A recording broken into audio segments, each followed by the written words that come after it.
kept right in the house. It's not a huge house. I'm not trying to, like, get super excited here. We got the open floor, so we got the living room that goes into the kitchen. We got our TV in the living room, and we've got one of those, I don't even know what you call it, Alex, but you can, like, move the TV based upon swivels. A swivel system for the TV. So the TV like on a robot that like brought swivels it to you. around, so that way you can kind of see it in the living room or in the kitchen. So that's the way we were watching. I've got 60% of my attention on the TV, 40% on the food that I'm trying to prepare for us. So yeah, no, I had no idea that there was a no-hitter going on. I was cooking dinner also, and trying to wrangle two children, and when he said that's the first hit given up, I'm like, what did he just say? Wait, what? I did not expect it. That was a really, really good outing by Kyle Gibson. I didn't expect it. I frankly went into that game yesterday thinking, okay, this is where the Cardinals kind of take a turn for the worse in terms of, hey, you went out there, you beat Baltimore, Boston, Chicago, good on you, and then you lay a dud against Cincinnati and you're going into the opportunity to be swept. But no, Kyle Gibson had other options to that. The swing and miss stuff was there. He was limiting the amount of walks, only gave up that one home run, and the most important part was he gave you innings. Yeah, I'm growing to appreciate the fact that when Kyle Gibson takes the mound, I can look at him and go, I don't know how we're going to do it. It might be an adventure. We're going 6 tonight, boys. And maybe 7. If we're feeling frisky, we might go 7 tonight. And it's a good feeling. Unlike, today where I'm going to go into this game going, oh, my God, I hope we get 2, like 3. 3, Can he get 7 pitches? 4? Oh, we get 4. Woo! We might win today. But So I need some help from the text line today. 314-399-9646 is the Air Comfort Service text line. Alex, I need your thoughts on this T-Bone. Same for you. I'm trying to decide what else in my life I feel this way about. But I'm like you, T-Bone. I have gained more of an appreciation for Kyle Gibson by watching him every 5th day this year than I had for him by just looking at the numbers. Because when you look at the back of the baseball card, it's fine. It's like a mid-4s ERA every season. He'll get you 180 innings. Like, he's going to go out there, he's going to start every 5th day, and he's going to go 6 innings, give up like 3 or 4 earned runs, give you a chance to win. And when you think about that, theoretically speaking, it's fine. It's not something that really gets me going. And my opinion when they signed him was, this is fine. I don't know that you need both him and Lance Lynn, but it's fine. And now as I'm watching him every 5th day, I'm going into these starts saying, Kyle Gibson day. Cardinals are going to have a chance to win today. And there's not a lot in life that I feel that way about, where you gain more and more appreciation the more you see them. The one thing that I can really compare it to, and it's a cross-sport comparison, which can get a bit convoluted, but if your favorite football team just gets a really good guard, just an excellent left guard that you just plug and play, and he's there for the next decade, you don't ever have to think about it, and you just know you're going to get good guard play. It's not the sexiest thing in the world. It's not going to change the course of your franchise the way that a franchise-level quarterback does. You're probably never going to have a conversation with your friends while you're sitting at the bar about the left guard that has really changed the outlook for the offense. if you do, you have a problem. Yeah. Gambling problem, But too, it probably. helps, and you gain more appreciation for it the longer that you have it. I think there's some of this in college basketball where it's not a dynamic point guard, but a guard that comes in and just keeps the trains on time. He gets you past half court every single time, regardless of if there's a press, and you never have to worry about him turning the ball over. He might score 10 to 12 points a game. He's going to get a couple of rebounds, going to get you 8 or 9 assists. You just feel really good about that. You like it until you don't have it, and then all you want is to have that back. Kyle Gibson's kind of that for me, where the more I appreciate it, the more I enjoy that he is a part of the St. Louis Cardinals. Another cross-sport comparison when we were thinking about this, for me, is a backup goaltender. You always talk about the number one goaltender. You never talk about the backup. The one that comes to mind was Carter Hutton for the Blues back in 2017, to where it was he only started 25 games. And I remember when they signed him, I was like, ugh. Yeah, I'm like, who cares? Jake Allen is the one that you're going to have to do. He started 25 games, but he had a .930 save percentage, and I'm like, damn, I did not appreciate a backup goaltender as much as I do now. It's interesting you went with that one, because I did think of that one. I thought you were going to go with the one that BK always hated for the whole time we've done the show, until last year when they finally got this back, a fourth line. Oh, yeah. Good That's fourth another line. good one. That is so That's another good underappreciated. one. BK's you don't need 4 lines. No, those guys skate 7 minutes. Nolan Chari was this. He was the exact guy that I'm talking about, where you're like, you know what I really like? I like having a guy I can trust on my third or fourth line. I mean, Oscar Sundqvist was that this year for you. Absolutely. I just, somebody on the text line from the 618 said, guys, some really good underwear. Good underwear is something that they've learned to appreciate the longer that they go in life. I am brand loyal. Who has bad underwear? Oh, dude, you can have bad. I'm not going to mention many, but I mean, like, who puts on bad underwear? Like, if it doesn't feel good, I'm not going to put it on. Sure, but I think you gain more of an appreciation for good underwear the longer that you go on in life. No? Boy, like, as you're younger, you maybe go to Target and grab, like, whatever is on the wall, and you wear it over the course of the day. As you get a little older, though, I think some good supportive underwear is a good thing to have, you know? I mean, more props to you, yes. I didn't have underwear talk on my bingo card for today. Well, somebody on the text line brought up something that you mentioned earlier today at T-Bone, which is a solid sixth man in the NBA. A really good dude that comes in and, like, just whatever role you need him to fill that night, that is a valuable thing to have in the NBA. Yeah, and just like that, like when a team would sign, like, Lou Williams, for example, he's the typical sixth man that I think about. You didn't, like, you got excited about it, but it wasn't like, holy crap, we just landed Lou bleeping Williams. I wasn't going, yes, we've got Kyle Gibson this year. In fact, I think I screamed the opposite of, oh my God, I can't believe we signed Kyle Gibson this year. Well, that was after the Lance Lynn signing, so I was kind of up in arms about that. And now I look back on it and I go, you know what, I can appreciate this. I don't know if he's got, like, playoff caliber stuff, but you know what? He can give me 6 freaking innings every night, and I'm actually going to enjoy watching it because I know what I'm getting. I think you said it in the office. Everybody was upset because Mo was like, you got to sign pitchers that are better than Miles Michaelis, and he signed 3 of them that were better than Miles Michaelis. Props to you, Mo. Somebody else on the text line said, how about a good car? Doesn't look like much, but has over 200,000 miles, gets you to where you need to be. Honda Accord. My Honda Accord is exactly what that is. Kyle Gibson is a really solid Honda Accord. You just never have to worry about it. Your other cars that you might have, maybe you've got not even going to mention any, just in case, you never know down the road. Maybe you got a really nice sports car in your parking lot. That car is going to need a lot of fine tuning over the years. Your Honda Accord, you get that thing, the oil changed every 4,000 miles. You're going to live a long and happy life together where you don't really have to worry about a whole lot with that car. That's Kyle Gibson, man. You just don't have to worry about it. Just throw him out there every 5th day. Say, Kyle, give us 6. He goes and gives you 6. He leaves with your team having an opportunity to win, and you go into the next day with a pretty fresh bullpen. And if your offense plays well enough, all of your main relievers are available today the way that they are right now for the Cardinals. I've gained so much appreciation for what Kyle Gibson brings to a rotation. And this is where we get to the big question that is at hand for the Cardinals. We're going to talk about this with Jim Bowden, former Major League Baseball general manager, in about 15 minutes or so. The Cardinals have built a perfect regular season rotation.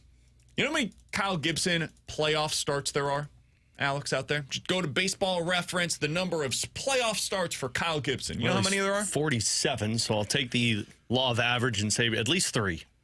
0. 0 playoff starts in his career. And that's not to tell you he can't start a playoff game. I think he absolutely could. Maybe he just is kind of like Charlie Morton. Gets better with age, and eventually he becomes a great playoff starter for you. That's possible, I suppose. But so far, none of his teams that have made the playoffs have used him in their rotation. So you probably want to upgrade from him. Unfortunately, right now, he's either your number 2 or number 3 starter going into a quote-unquote playoff scenario. This is a very good regular season 1, 2, 3, 4. It's perfectly adequate. Now, you don't have a 5 starter, but you got 4 guys that you can trust most of the time. The big question for Mo this year, if things continue going down this trajectory where we're all liking the way that things are headed, are they going to be willing to make that big move for a number 2 starter? Because they don't have one currently as part of their rotation, and unless they get one, nobody's going to believe that they can do anything of meaning or of value in the postseason this year, Alex. Yeah, and I said that yesterday, and I think after what Nolan Arenado did yesterday, which we'll get to that later, everything in front of me is, how are you still not believing that this Cardinals team can get to the playoffs?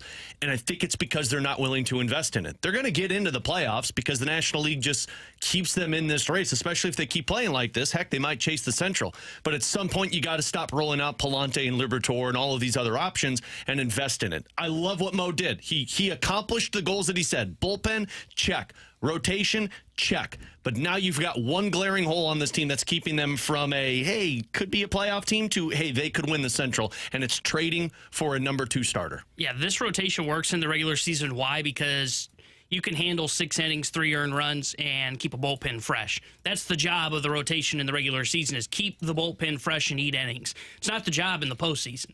The postseason becomes the bullpen is the spot where you start to see those bullets fly, where you bring those guys in after 5. Every starter, unless it's a Zach Wheeler or a Sonny Gray, hopefully, are going to be going 5 innings, and we are turning this to our bullpen, maybe even 4. Like, Gibson loses value in the postseason because he doesn't have 5 innings of swing and miss stuff. Because he could go 5 innings and give up 3 earned runs. You probably lose that baseball game in the playoffs. Regular season, he can go that extra inning. He can go an extra 2 innings. There's the value in that.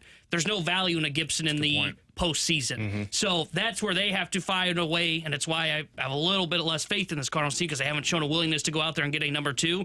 They need to get Gibson back into his role as the number 4 starter for the playoffs and go find a number 2. That way they have swing and miss in the rotation for the playoffs. And my problem is the Cardinals look at Miles Michaelis, what he's done in his last like 2 starts, and they say, oh, see, this is Miles Michaelis. He's a number 2. And as the season goes on, I don't believe that's going to be the guy. They've got the 1 in Gray. They've got the 3 in Lance Lynn / I'm going to say this, people aren't going to like this, but I think he can be this, Steven Matz. And they've got the 4 in Kyle Gibson or Miles Michaelis. They're missing the 2 for the perfect postseason rotation. Alongside Tanner Hendrickson and Alex Ferrario, I'm Brandon Kiley. Coming up in 15 minutes, former Major League Baseball general manager Jim Bowden will join the show. You can hear him as well on MLB Network Radio. He said about 2 weeks ago the Cardinals are destined to be a seller, and he was basically selling off all of their spare parts to other teams across the league in his piece for The Athletic. Does he still feel that way? And if not, where can they go to get a starter that can help them right now? We'll talk to Jim Bowden about that in 15 minutes. Chris Kerber, the voice of the Blues, at 1:30. Plenty from you. 314-399-9646 is the Air Comfort Service text line. You can check us out on YouTube at youtube.com/101ESPN STL. That's where the Graveyard Chat is off and running today. We'll get to all of that over the course of the show today. But coming up next, Alex, the Cardinals are leaning heavily on some young players. Not the way that the Reds are, though. They are a reminder, the Reds are, of the pitfalls that come with building too much around young talent. We'll get to that next year on 101 ESPN.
Alex Ferrario with you to talk about my friends over at Classic Air Care. When it comes to taking care of your HVAC system, right now is the most important time because it's going to continue to get hot and humid, and your AC is going to be working overtime to make sure it's keeping your house cool. And if you don't have the right technicians that are taking care of your HVAC system, then you're going to be in trouble. It's going to get hot, the AC is going to break, and then what are you going to do? That's why you need to use Classic Air Care. I've been using them since 2016 when we purchased our first home, and they've been taking care of our old HVAC system since. And I have a perfect example for you. We felt like something was up with our HVAC. It was making a weird noise, so we called them out. They came out the next day, and their technician took a look at our HVAC, and he said that, yeah, it's a little dirty inside. It's working really hard, and so he cleaned it out for us. He showed us what was wrong with the coil, and now we have no issues. And if you don't believe me, check out their tons of reviews that are up on Google+, a 4.8 rating like this one. Jim, the absolute best technician that they have. I won't let any tech touch my home and HVAC system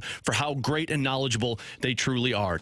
Call them today. Tell them Alex Ferrario sent you. It's Classic Air Care and ClassicAirCare.com.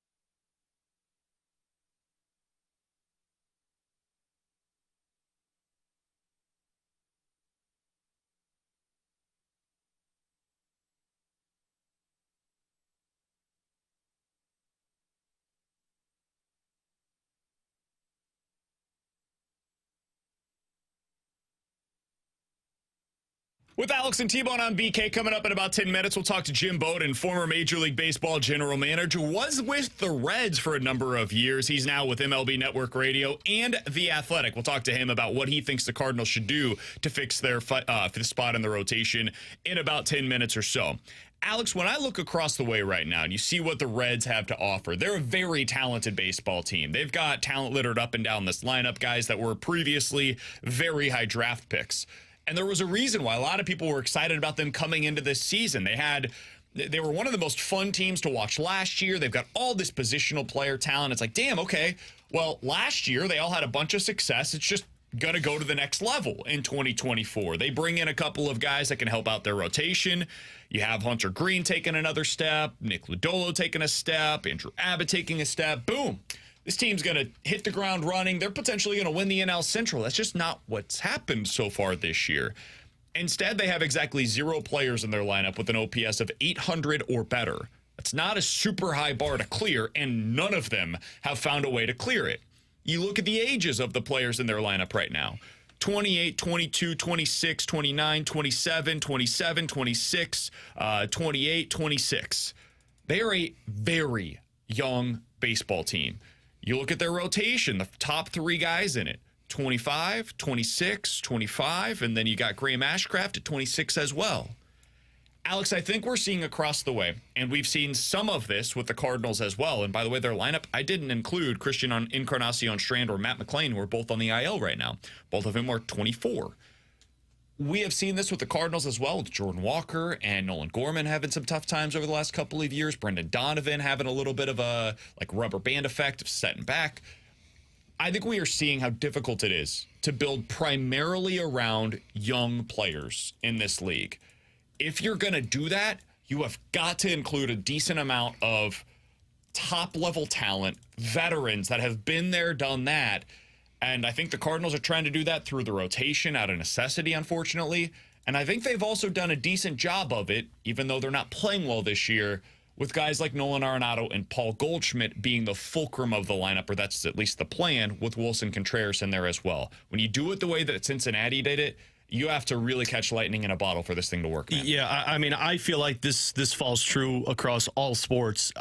It's very difficult to build a winning team organization when you're primarily doing it with all young players, because at some point that team, that group, that organization has to feel what winning feels like. And last year they had it, but it was in a stretch. It wasn't for the start to finish of a season. And I mean, I could just go off of hockey, what we see all the time. It's when you have a group of players that don't know what it takes to keep winning when things get rough in the middle of the season, or when you go through a lull, or when you go through a losing streak, then you just stay there because they don't know how to dig themselves out of it. And I know we give the Cardinals a lot of crap for going out there and signing all of these guys. We call them basically like the ARP card because they keep bringing in all these retired dudes. But here's the thing. At least they know how to win. Kyle Gibson, Lance Lynn. I know it doesn't feel like it, but they know how to win. Sonny Gray knows how to win. Arenado, Paul Goldschmidt, Wilson Contreras.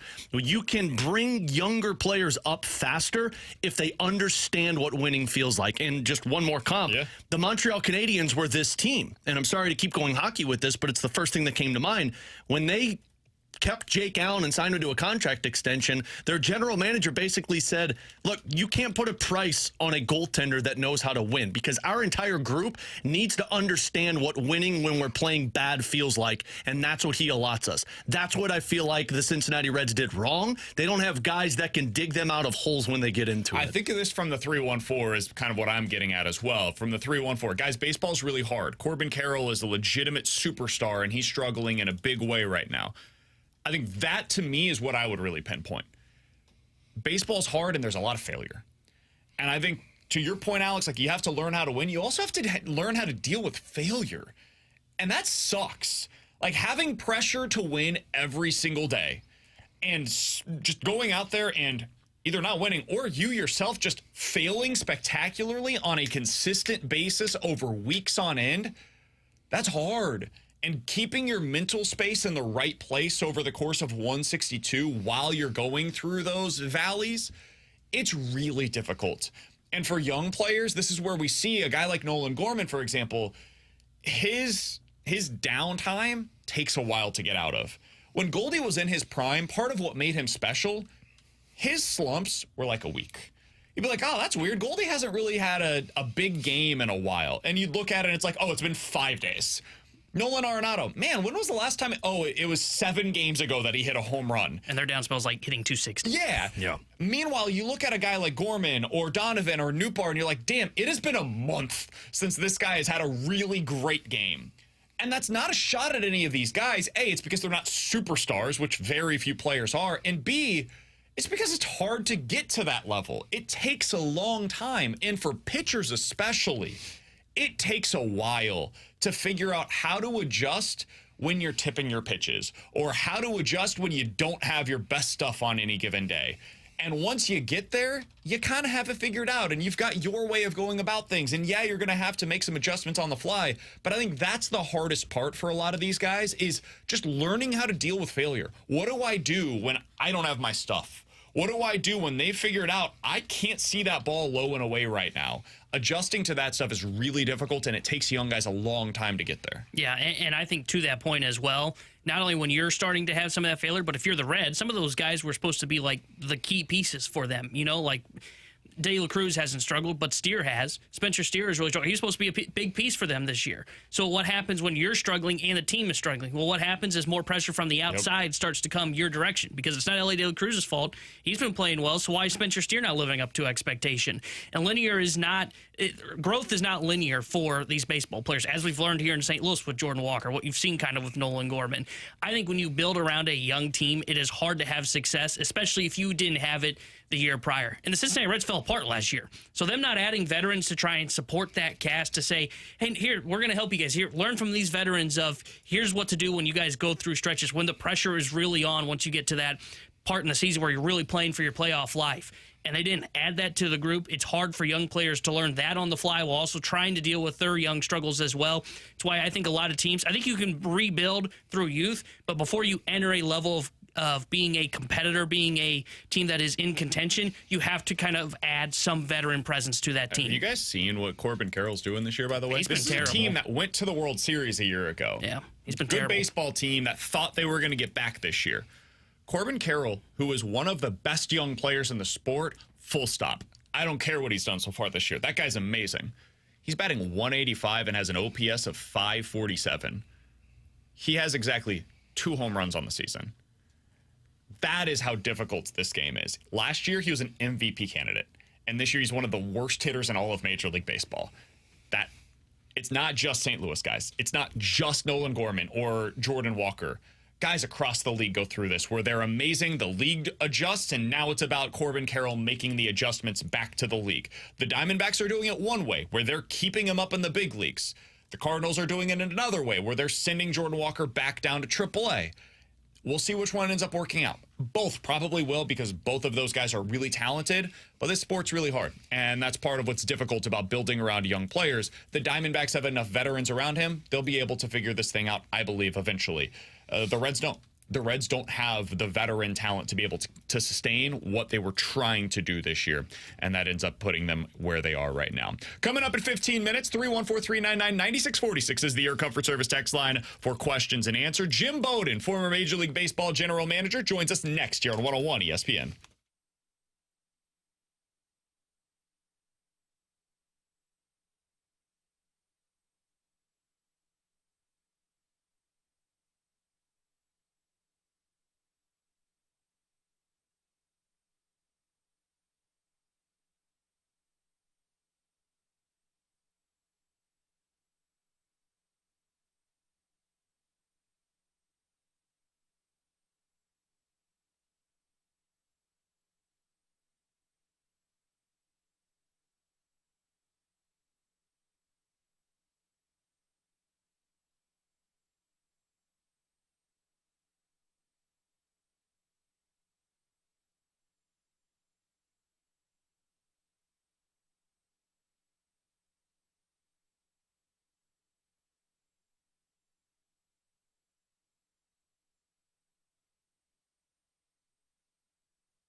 Terry Hendrickson here with a Sports Center update driven by Johnny Londoff Chevrolet and Johnny Londoff Autoplex. Cardinals beat the Reds last night 7-1, and they take on Cincinnati again today, trying to take 2 of 3. 12:10 will be first pitches. Andre Palante gets the start for St. Louis. Frankie Montas will be on the mound for Cincinnati. The Sports Center update is driven by Johnny Londoff Chevrolet and Johnny Londoff Autoplex. See them at londoff.com. Chevy, together we drive. Are you kidding me?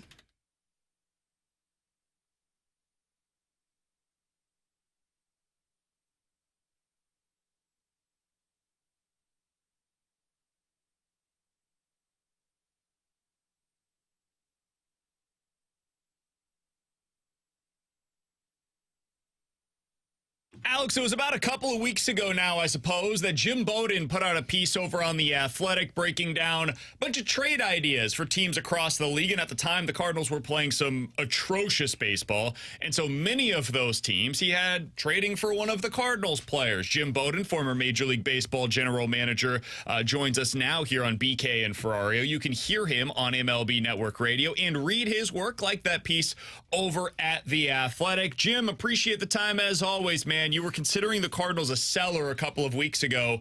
What have you thought of their recent stretch of games where they're playing some really inspired baseball now? Yeah, it's been great to watch, but nothing has changed for me. I see them as a seller by the time we get to the trade deadline. I mean, look, this is a team, as you know, that is 28th in Major League Baseball in runs scored out of the 30 teams, and they're 20th in team ERA. Now, they're hovering around 500 because they've had a nice little run here at the end. But I don't see this as a playoff team, and I don't see it as a top 20 team. I think they're a bottom third team in baseball. I think they're much more competitive than they were last year because of the 3 free agent pitchers that President John Mozeliak brought in the offseason, right? Sonny Gray's been great, 7 wins with a 2.6 ERA. He's been phenomenal. And Lance Lynn and Kyle Gibson, did what John was hoping they were going to do, right? Give up 3.5 runs per start on average, keep them in games and give them a chance to win. But this is not a playoff team. This is not a team that's going to finish any higher than third place in the NL Central. But because we have such parity in the NL Central, they should be able to stay in the race for quite some time. But I think when you look at this team and you say, when can they contend again? When can they contend and be a legitimate threat in the playoffs or World Series? There's a long way to go. And I think when you're in that situation, there's only one thing to do at the deadline, and that's to sell. Jim, when you look at the National League, you mentioned the parity in the Central Division. That almost extends all the way across the National League right now. I don't know how good the Giants are, the Padres. Like, when you look at the way that the National League is kind of stratified with really the top 3 teams and then everybody else, how much do you think that could influence what we're going to see over the next couple of months leading into that trade deadline? Yeah, I think it does influence. I think it's a great point on your part. Just so you know, I've always covered the playoffs and the World Series, and I've already, for the National League, got my tickets to Philadelphia and Los Angeles because they're the 2 best teams, and that's who I'll be covering when we finally get to the NLCS. There's a big separation, I think, between those 2 and the rest. And I think in terms of Atlanta, I think it's the injuries to Spencer Strider and Ronald Acuna Jr. that bring them back to the pack a little bit as well. And then to your point, there's some mediocrity. But, there's also, so I like a couple of the teams in the West. I still think Arizona has a run in them. I think San Diego is better than people think, and I think they've got a shot as well. I like the Cubs in Milwaukee in the Central. Milwaukee, obviously, the front runner, but I like the Cubs as the second team. So I think we'll have a fun race for, a couple of wild card berths. But in terms of your point, I believe the Phillies and Dodgers are significantly better than the rest of the pack, with Atlanta clearly being that third team, even with Strider and Acuna injured. So Jim, if you believe that this team should be a seller at the deadline and will be a seller at the deadline, is there anything that they can do to change your opinion between now and then? Sure. If you're going to sit there and by the end of July be in first place, or be in a strong wild card position, then yeah, of course you shift gears and you pivot. But I tend to look at it from more of a global perspective and try to be a little bit more realistic. We've only played 2 months. I think you look at the run differential, you look at the record, and I just don't see this as a playoff team. I have a hard time imagining things going really well enough to change that. I like Sonny Gray. I think Sonny Gray can win a matchup against any starter. But, I don't think you'll see Gibson and Lynn be able to continue to pitch at the level they have. And after that, when you talk about the other guys, Miles Michaelis, it's just not enough for me. And then offensively, you're 28th out of the 30 teams in runs scored. I mean, Nolan Arenado and Paul Goldschmidt aren't what they were. And so then you got some pieces. Yes, I love Nolan Gorman's power like you do. I don't love his strikeouts. I don't like his .214 batting average. I love the shortstop. He's got a great arm. I get that. Steal a base. But at the end of the day, it's just when you match them up against the best teams in the National League, to me, they're not in the conversation. And Jim, I fall in the same line as you to where, yes, they just reeled off 3 series wins going for their next one with Cincinnati today, but I also look at it and feel like they're such a hot and cold team that it's hard to just buy into their hot streaks when I know the cold streak is coming. From a GM's perspective, how do you know that it's not just a hot streak and then this team is actually for real? Yeah, I mean, I think when you watch the teams every single day, I mean, I guess it's my experience that I had. I mean, I spent my life in baseball, as you guys know. I was a GM for over 16 years. You get a pretty good feel of who's good and who's not. Now, keep in mind that the worst team in baseball is still going to win. Well, maybe not this year with the White Sox, but in normal years, the worst team in baseball is going to win 60 games. And they're going to have winning streaks, and they're going to have periods where they go 8-2 over a 10-game span. But that's not going to change who they are over 162. And I guess it's just the experience that I'm there. When I look at the lineup of the Cardinals, if I have my best pitcher on the mound, I can get you out. All those guys have holes right now, and so it's hard to play that way. And then when I look at the starting pitching, I love the bookends. I love Sonny Gray. I love Ryan Helsley, like everybody else. But everything in the middle, I don't cover those kind of players in the playoffs. I don't do it. And as you know, I've been doing the media just as long as I GM'd. And my experience, I know what the teams look like when I'm on those fields in October. I know what they look like. And they don't look like this version of the St. Louis Cardinals, period. Sorry. I think for a lot of Cardinals fans, Jim, and it's cold water that you're pouring on what people have been seeing over the last couple of weeks, but it's reasonable. Yep. Like, there is a bigger grand scheme of, they've played 53 games and they've lost the majority of them. So I get where you're coming from. I think if a Cardinals fan was trying to have a retort here, it would probably be, but Jim, look at the Arizona Diamondbacks from a year ago and what they were in the postseason compared to the team that they were during the regular season. How would you compare this Cardinals team to what you saw last year from the Diamondbacks? Yeah, I mean, the Diamondbacks had an elite defensive team, right? Top 2 in the league. They had an elite base running team, top 2 in the league. They had 3 elite starting pitchers and a strong back end. So when you get to the postseason and you're sitting there and you have starting pitching, you got the bullpen, elite defense, you can manufacture runs. That's a formula that runs the table in October. And keep in mind, with this new setup, this new playoff setup, just get in. If you get in, you have a chance, right? The best team, 3 of the 4 best teams got eliminated in the first round last year because you have to sit 5 days. So all the hitters' timings gets knocked off. So 3 of those 100-win teams all went home first round.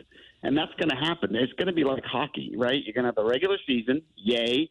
Congratulations, Phillies and Dodgers and Orioles and Yankees. Congratulations, yippee. And then there's going to be the postseason.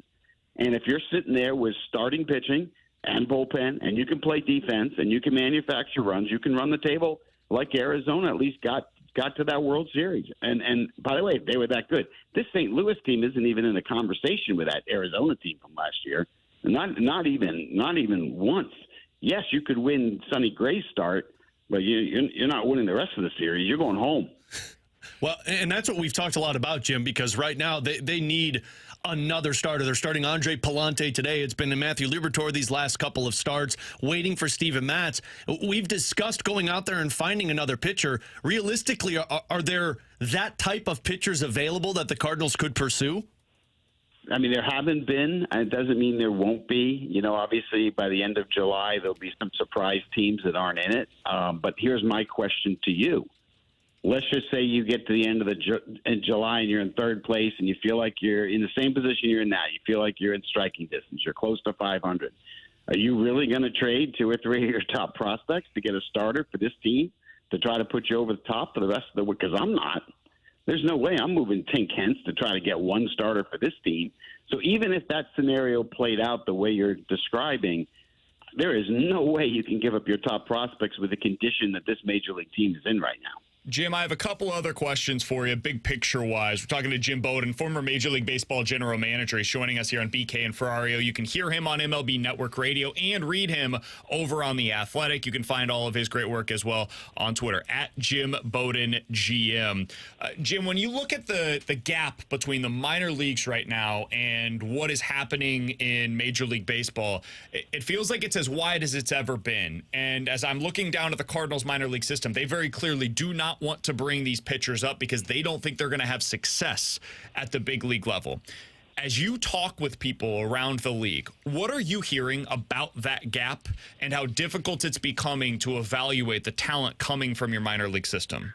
Yeah, the gap has never been bigger than it is right now. Every GM I talk to has made that very, very clear to me. And the jump from AA or AAA to the big leagues, we've never seen before. And it's really hard to evaluate who's ready and who's not ready, because the hitters down there are just getting fat pitches in the middle of the plate. They're not seeing command and control. They're not seeing spin.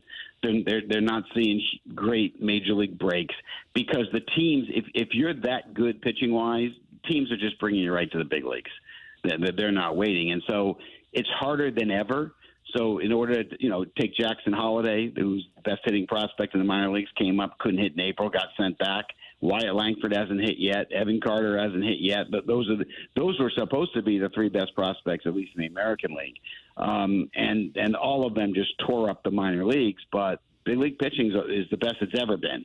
I mean, we've got superstars in this game hitting 220, 230 right now. So at the major league level, we've never seen pitching this great. On the flip side, we've never seen pitching this bad at AAA and AA. So it's really hard to evaluate the hitters. Now, the pitchers have always been different when you evaluate them, because you don't evaluate a pitcher based on the minor league hitters they're facing, right? I mean, you go down and when you're scouting them or you're watching the video or the technology, you can understand watching them if what they're doing there will work at the big league level. And the guys that are commanding their high velocity and breaking balls and spin rates, those that are commanding it and not missing in the middle, it's pretty easy for clubs to say, okay, he's major league ready. But if you're looking at, say, some of the best Cardinals pitching prospects right now, and you're seeing them put up great numbers down there, the people that are watching them may be watching them throw 96 down the middle of the plate, then the minor leagues is going to get those hitters out, but when we get to the big leagues, they're going to get hit. And so it's a lot. The statistics are really misleading for pitchers as well as hitters in that kind of way. Last thing for you, Jim, we'll get you out of here on this. When you think about the ABS system that they're using as well down in the minor leagues, how much does that influence, if at all, some of the evaluation of the pitchers that are down there? Yeah, I mean, you have to pay attention to all of that. I don't think there's any question. I mean, we're in a day and age where you've got to bake in every single bit of information we have in making decisions. That's pretty simple. Jim, appreciate the time, man. People can hear you over on MLB Network Radio. I try to listen every single Sunday when you've got the GM show over there. They can read your work over at The Athletic. We always appreciate you hopping on with us, giving us your perspective. All the best, my man. Thanks, you guys. Appreciate it. You got it. It's Jim Bowden, former Major League Baseball general manager, joining us here on BK and Ferrario. Listen, I get it. I'm like many of you. I disagree with what a lot of what Jim just had to say. That being said, it's a totally reasonable perspective. It's hard for me to come on here and be like, yeah, Jim Bowden doesn't know what he's talking about. As a former Major League Baseball general manager who pays really close attention to this stuff, by the way, is very much still like around the game. He pays attention more than many national analysts that you're going to hear elsewhere. So do I want to push back on some of the things that he said? Absolutely. Do I think that the Cardinals have some of the characteristics of last year's Arizona Diamondbacks? Yes, I think they're a really good defensive club. I think they have some excellent young talent that could become stars on the national scene if given the opportunity to play in the playoffs. I think we overstate sometimes how great the Arizona Diamondbacks pitching was in the regular season. No, man.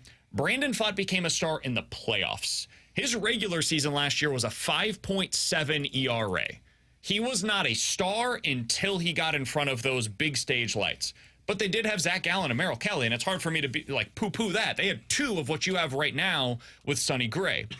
So to answer the question that we're getting a lot of on the text line, like, why don't you guys hang up on this guy? Because I think it's a really important perspective to hear, because the Cardinals might not be back. The Cardinals might go into a massive tailspin over the next 2 months where they end up exactly where Jim Bowden is saying.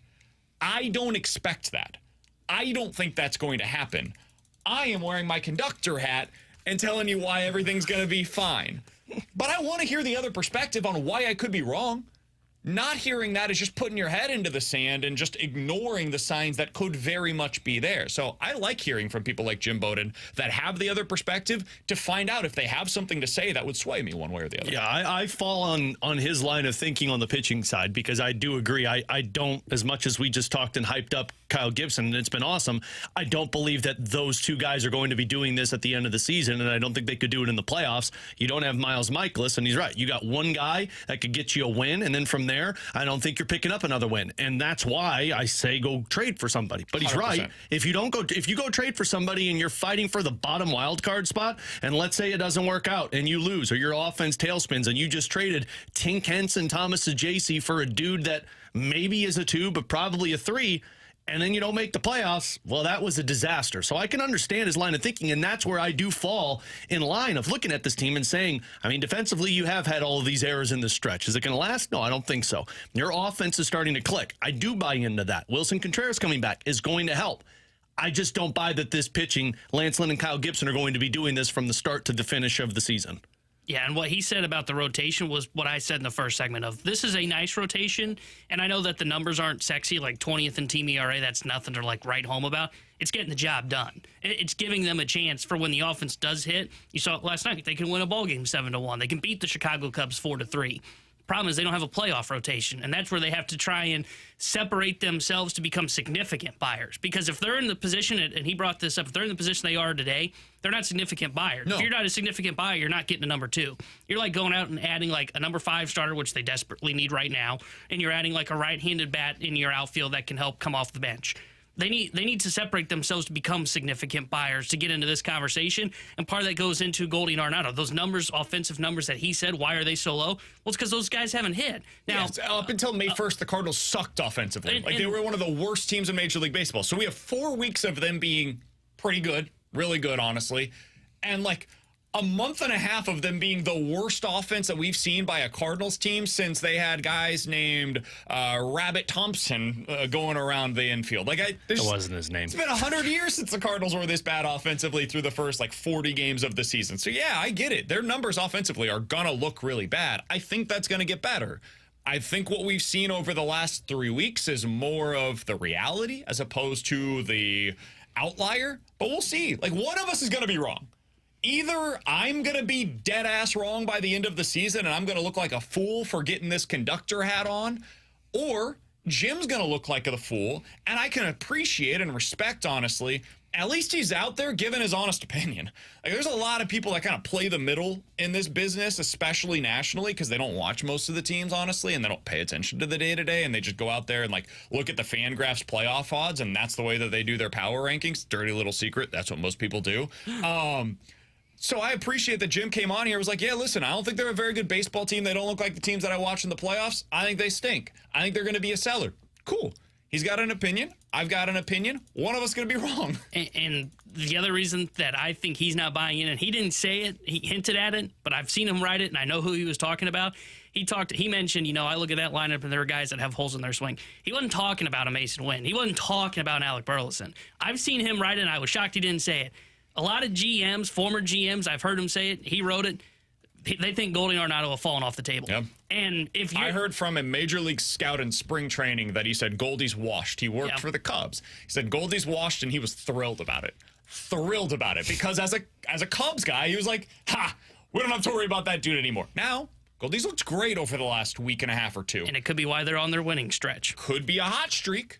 Could be something real. We'll find out. If what we've seen over the last 10 days or so from Goldie is real, Cardinals are going to be really good the rest of the way.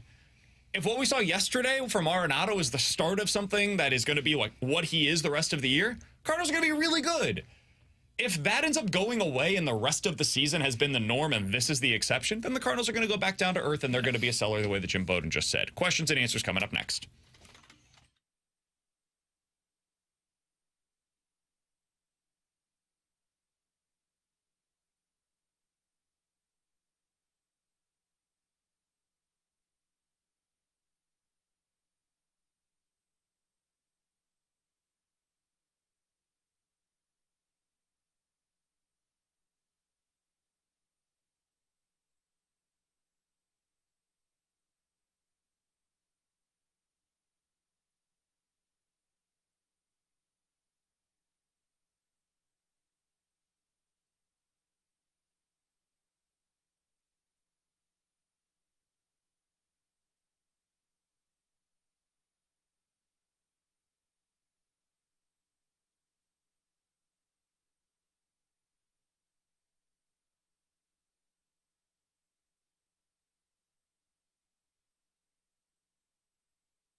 With Alex Ferrario, I'm Brandon Kiley. I'm always looking for new ways to play Survivor throughout the NFL season, Alex, and I found my new favorite way to play. It's with Circa Sports, and when you go out to Las Vegas and you sign yourself up, you've got an opportunity to win $10 million. That is not a misprint. $10 million. It's the first time this big of a guaranteed prize pool has ever existed for a Survivor contest. It's $1,000 per entry. You've got a maximum of 10 entries per person. Alex, it's super easy. You pick one team straight up every single week to win, and if the team loses or tied, your entry's eliminated. But if your team wins, you keep going throughout the NFL season again with a chance to win $10 million. If that's not your vibe, maybe Circa Millions is your vibe. 5 teams against the spread every single week. It's the best contest going for you right now. $6 million in guaranteed prizes in the Circa Millions. Our friends at Circa are doing it right. They are, and I'm looking forward to winning that money at football season. And if not, maybe you just want to place some bets. Download the app, check it out. You'll get the best odds, tight money line splits, thanks to Circa Sports app in Illinois. If you or someone you know may have a problem with gambling, call 1-800-GAMBLER or text ILGAMB to 833-234.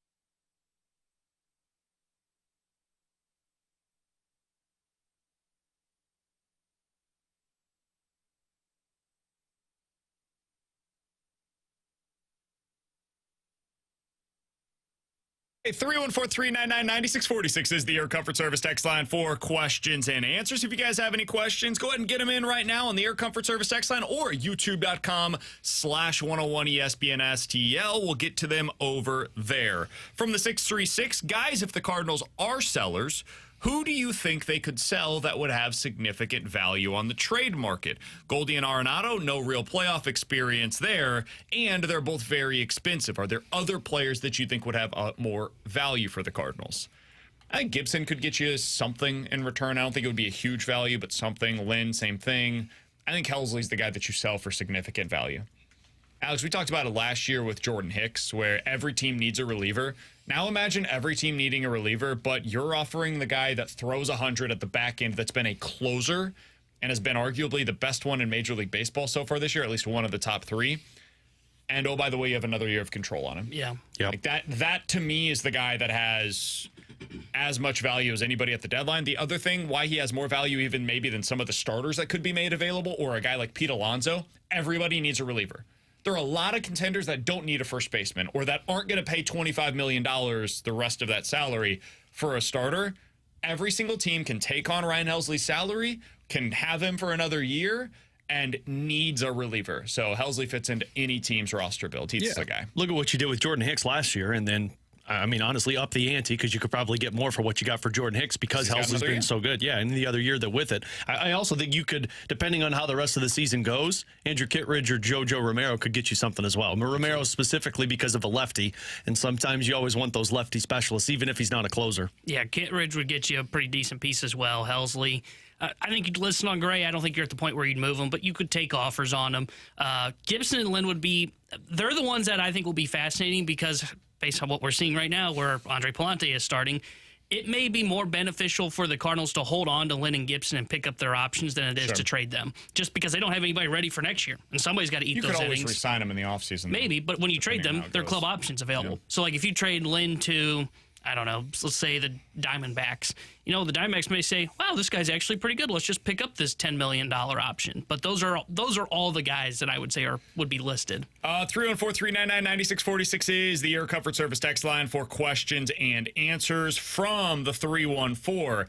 Alex, do you think the Blues are likely to trade Kevin Hayes this offseason? What do you think the odds are of them trading Kevin Hayes? I think if a team is interested in Kevin Hayes, the Blues would consider it because I don't think he was exactly what they had hoped for, and you could spend that money on another player that could be a third-line center for you and better suited for this team, but they're not going to pay half of his salary to go away. They're not going to buy him out. It's going to be a trade straight up for either something in return that goes into your minor leagues or a draft pick in this draft. So, no, I would say it's a low percentage because I don't think a team is going to be willing to invest in that after his year last year. If you ate 50% of the salary, I think somebody would trade for it because he's at that point $1.7 million. He's a fourth-line center or a super cheap replacement level winger.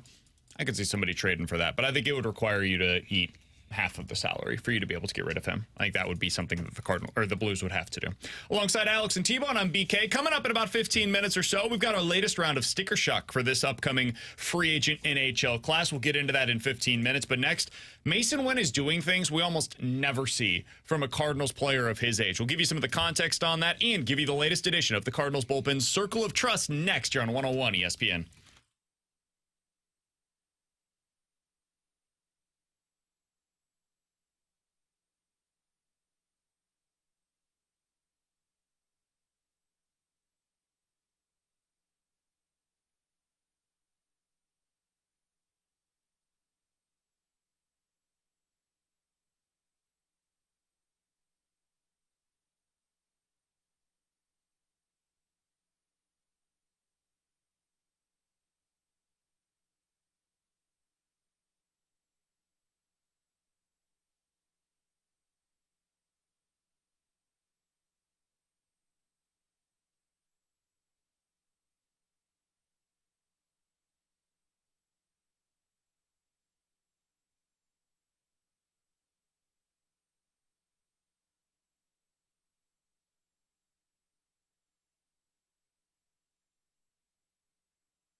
Last year we watched the Jordan Walker hitting streak, and we saw it in real time. We were like, I don't know if this is real. And the Cardinals were watching, and we're like, when can we send this guy down?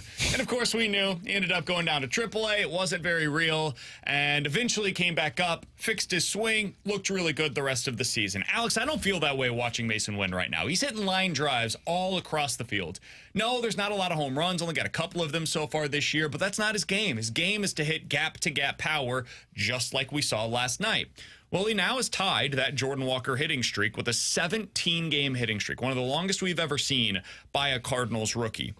And what the result is a .297 batting average so far this season. He's been amazing. So I wanted to look this up, Alex. At this point in the season, how often have we seen a Cardinals player his age or younger, 22 years old or younger, that had this good of a batting average. So just his age, this point in the season in Cardinals history. Well, over the last 60 years, here are the players that have done it at his age. Albert Pujols, he was batting .351 at this point of the season. Gary Templeton, .314. Ken Reitz, .333. Ted Simmons, this is back in 1971 already, .296. And Tim McCarver in 1964 was hitting .299. Those are the 5 other players, Masyn Winn's age or younger, that have been hitting as well at this point in their season as Masyn Winn has so far. Those are real names, dude. When you're in that kind of a category, you are doing something special right now as a rookie. I am having a hard time overstating just how good Masyn Winn is already at this young age and what that means for his trajectory. This was supposed to be when he's bad.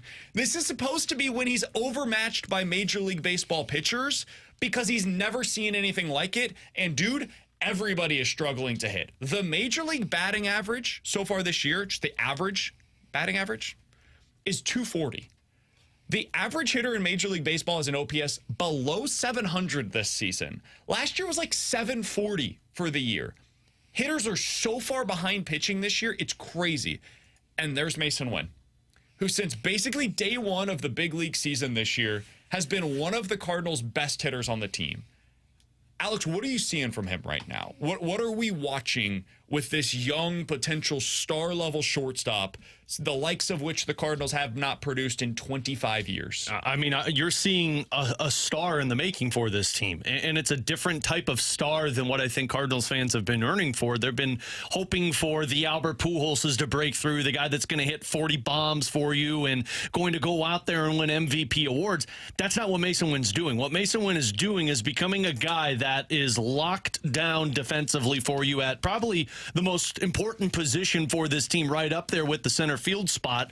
But on top of that, he's showcasing his ability to hit in any situation, any scenario, in any position of the batting order. I mean, that .297 batting average that you were just talking about, that's better than the likes of like Freddie Freeman and Adley Rutschman and things like that. And on top of it, he's got a 125 OPS this season, or OPS plus this season, which is better than like 3/4 of the league right now. And the part that's really gotten me with him, he's 14th in Major League Baseball in batting average. 14th. The part that's really gotten me are the low strikeout numbers. 28 strikeouts for this guy. So he's just never overmatched.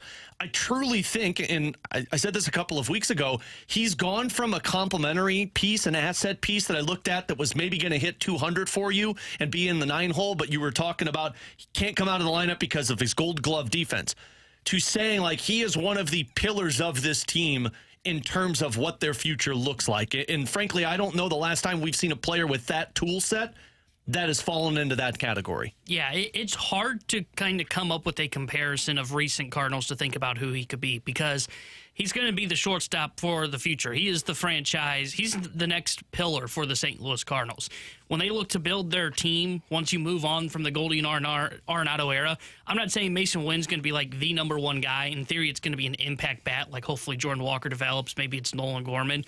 But he's going to be one of the pillars that they build this team around. And the guy that I was kind of trying to think of in my head when you guys were talking of, okay, who's a guy that was a star that wasn't really a superstar, and he never was really in the MVP conversation but twice in his career. And I don't think he's going to put up numbers like this. I don't know if he'll hit for the doubles this guy did. It's kind of like Matt Carpenter. Matt Carpenter was never a superstar. He was a star for the St. Louis Cardinals. He was a nice piece that you had at the top of your order, and he only received top 15 MVP votes 3 times. And he had a really good career in St. Louis in that first time here. That's kind of what it reminds me of, where you're going to have a really good player that's going to be a star for the St. Louis Cardinals that probably isn't going to get a lot of hype nationally, but it's a piece that you desperately need on your roster, to where he may not hit leadoff because you've got Donovan, but he's the perfect 9-hole hitter that plays great defense, that's going to get on base and be that second double leadoff for you. Can I give you a comparison that I'm not trying to get out over my skis, I promise, because somebody on the text line actually made a really good point and said, guys, do you hesitate to get overly excited about Masyn Winn after what we saw with Jordan Walker last year, who had a good year and then a bad year this year with an unknown future? Sure, yeah, you should always be a little hesitant of going all in on any young player. Look at Corbin Carroll in Arizona, who I thought Like that deal that they signed with him, one of the best bang for your buck bargains that any player's ever signed in the history of Major League Baseball. And now he's one of the worst players in the league. Guess you didn't like that contract. This guy. So, yes, you should always be a little hesitant to go too far in with any young player. So let me do exactly that. You know what it kind of reminds me of in terms of like the player profile, position, the way they go about it, the star prospect status. Derek Jeter. No. Young player that immediately comes in and has success, but it's mostly via batting average and a low strikeout rate contact. Francisco Lindor. So Francisco Lindor, as a 21-year-old player for the Cleveland Guardians, then different name for the Cleveland baseball team, hit .313 in his first regular season. He finished that year with 12 home runs. And in the minors, he was not a guy that hit for a lot of power. He was somebody that basically had a slugging percentage at or below 400 every year of his minor league career. And then he gets a full season at the age of 22 for the first time, hit .301 that year, finished that season with 15 home runs, and then bam, ended up being a 30 home run hitter age 23. I don't know if that is in Masyn Winn's future. I don't know that he's going to develop into that kind of power the way that Francisco Lindor did, but can he be the earlier version of Lindor that was like a 10 to 15 home run hitter with a consistent 290 plus average? I think that's possible. I think you could see something like that, but it's like the top of his range of outcomes, in my opinion. See, for me, and I think we've mentioned his name before, he's a lot like Rafael Furcal. Like the Dodgers version of the Rafael Furcal, and even, I guess, the Braves version. But, I mean, never really had power. I think you were talking about, 10 to 12 home runs. But you were always hitting close to 300. You were always, I think he ended, his career, averaging about 20 doubles a season. That, to me, is the type of player he was. But see, the difference between Masyn Winn and Rafael Furcal, and, I mean, I'll admit it, I didn't watch a whole lot of Furcal when he was with the Dodgers, but Masyn Winn's got just a different type of swag to him than what Rafael Furcal did. And maybe that's just the different age and times, but Masyn Winn acts like he's the star of the team, even if the numbers don't show that he's the star of the team.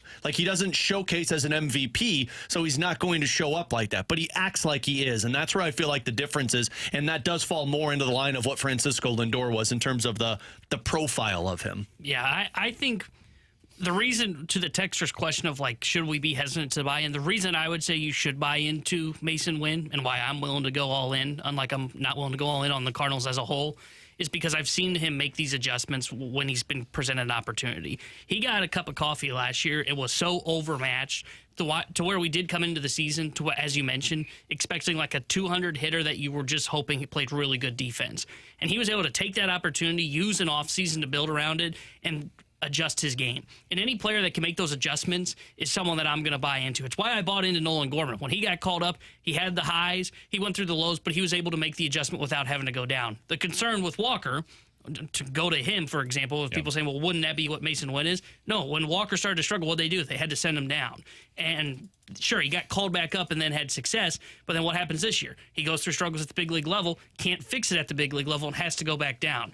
Maybe that is in Winn's future. I don't think it is, because he's making these adjustments at the big league level. And when you're able to do that, I'm willing to buy into what you are as a player. And Brendan Donovan, Lars Nootbaar, those kind of guys have done that at the big league level as well. Yeah, it's a really good point. His ability to adjust already is something that should not be it cannot go overstated. It's been really impressive to watch so far. And when I looked that up last night, and I was like, damn, so the names that we're discussing that had similar starts to a season at this age are Albert Pujols, Templeton, Reitz, and Simmons and McCarver.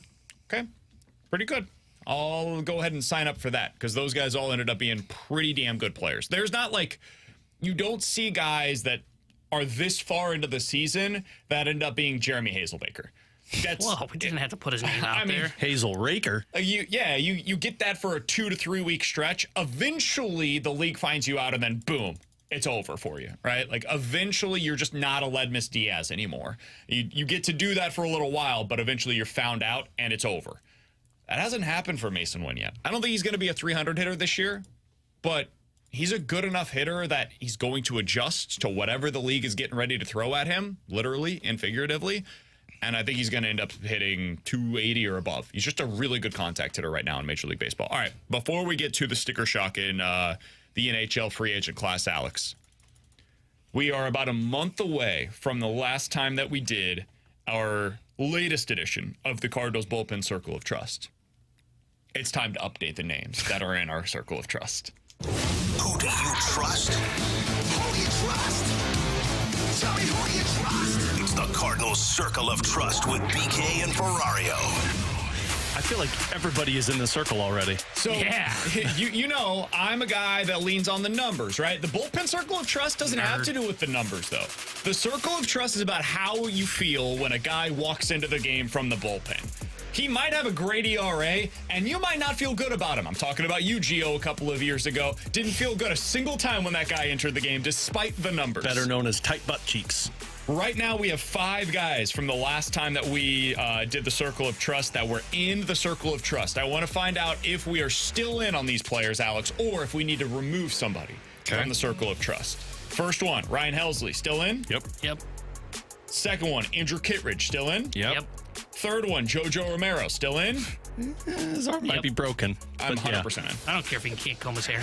Next one up, Ryan Fernandez, still in? Yeah. Yep, I'd say yeah. And last one, that was in it last time that we did this, Matthew Liberatore. How do we feel about this? I'm not going to take him out because he was put into a starter's role. I'm not going to take him out until I see him for a stretch in the bullpen. I would say take him out, and I hate to say this because I'm one of those that's like, you shouldn't overreact to one game.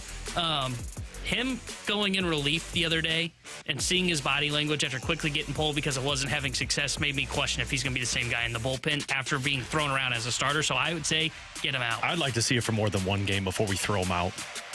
I still trust him. If he comes in a spot in the 6th or 7th inning with lefties coming up, I still trust him to get those guys out.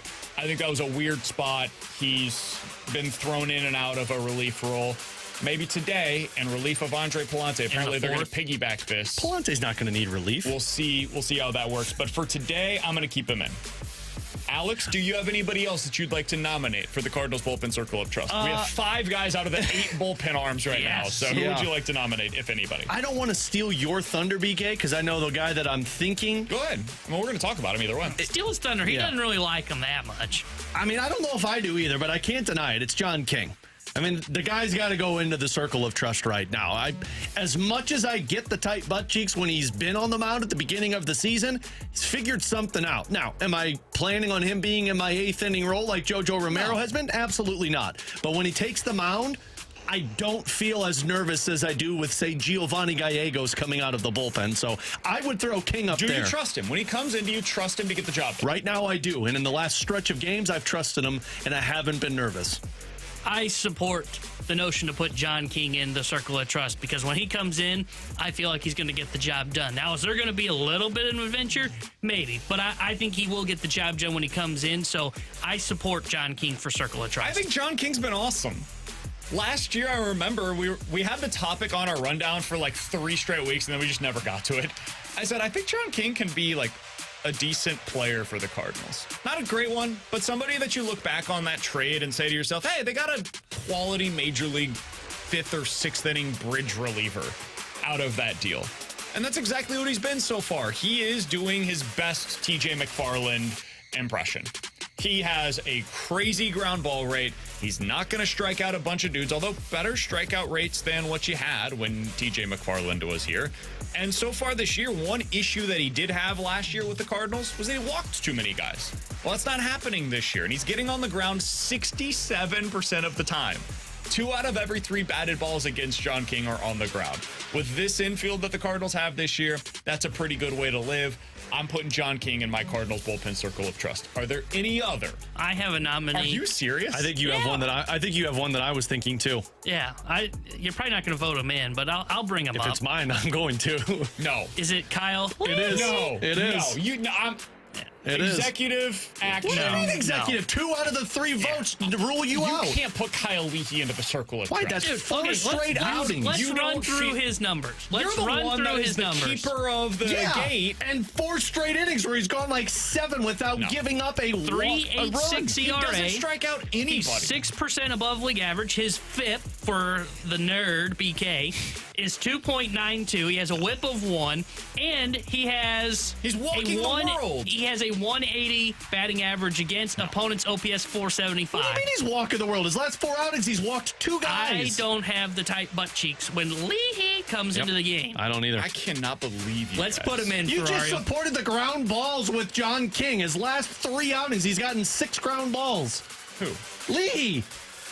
Yeah. That's less than what John King. Fine, but he's still getting the ground balls, and he's only walking 2 guys. All in favor of Leahy, say aye. Aye. All All against? opposed.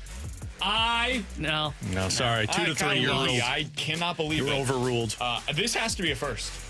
I want to vote in Lutus, too. No, I'm not doing that. There's a 5-inning rule, and that dude hasn't even seen the mound yet. He must not be good enough to even pitch in a 7-1 If you're wondering game. why the Cardinals are playing well right now, Because Leahy. Because of one, Leahy. they have 7 relievers that are in our circle of trust. Yeah. Yes. And they have like 6 dudes in the lineup that are having unprecedented success over the last 3 weeks. I'd like to vote in another one. No, stop it. Coming up next, Alex got some sticker shock earlier today about the free agency prices that are going to exist for the NHL this offseason. I'll tell you about it next year on 101 ESPN.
How you feeling, Alex? How you feeling about adding any of these free agents this offseason? Because when I look at some of the Athletics projections, for example, Sam Reinhart, the best free agent available this offseason, 7 years at $11 million per year, not something that I'm particularly interested in. However, I do like a Jake DeBrusk, a young forward for the Boston Bruins. Do you? I do. Yeah, I do. But at 5 years and $6 million per year, that's not really up my alley, honestly. That's what I meant by do you. Yeah, Not for that price. I'm very interested in the player. I'm not interested in the player for that price. So I wanted to ask you, and 314-399-9646 is the Air Comfort Service text line for our audience as well.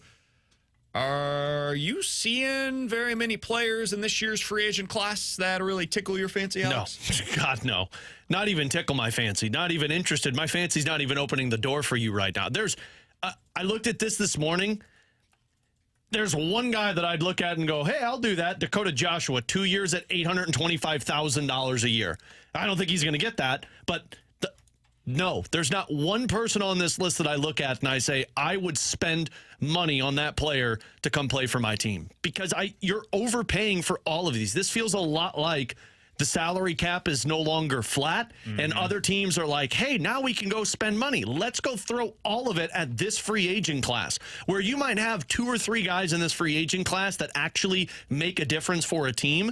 You're paying so many dudes in this year's free agency class 6 or 7 years, and you're paying them $7 or $8 million.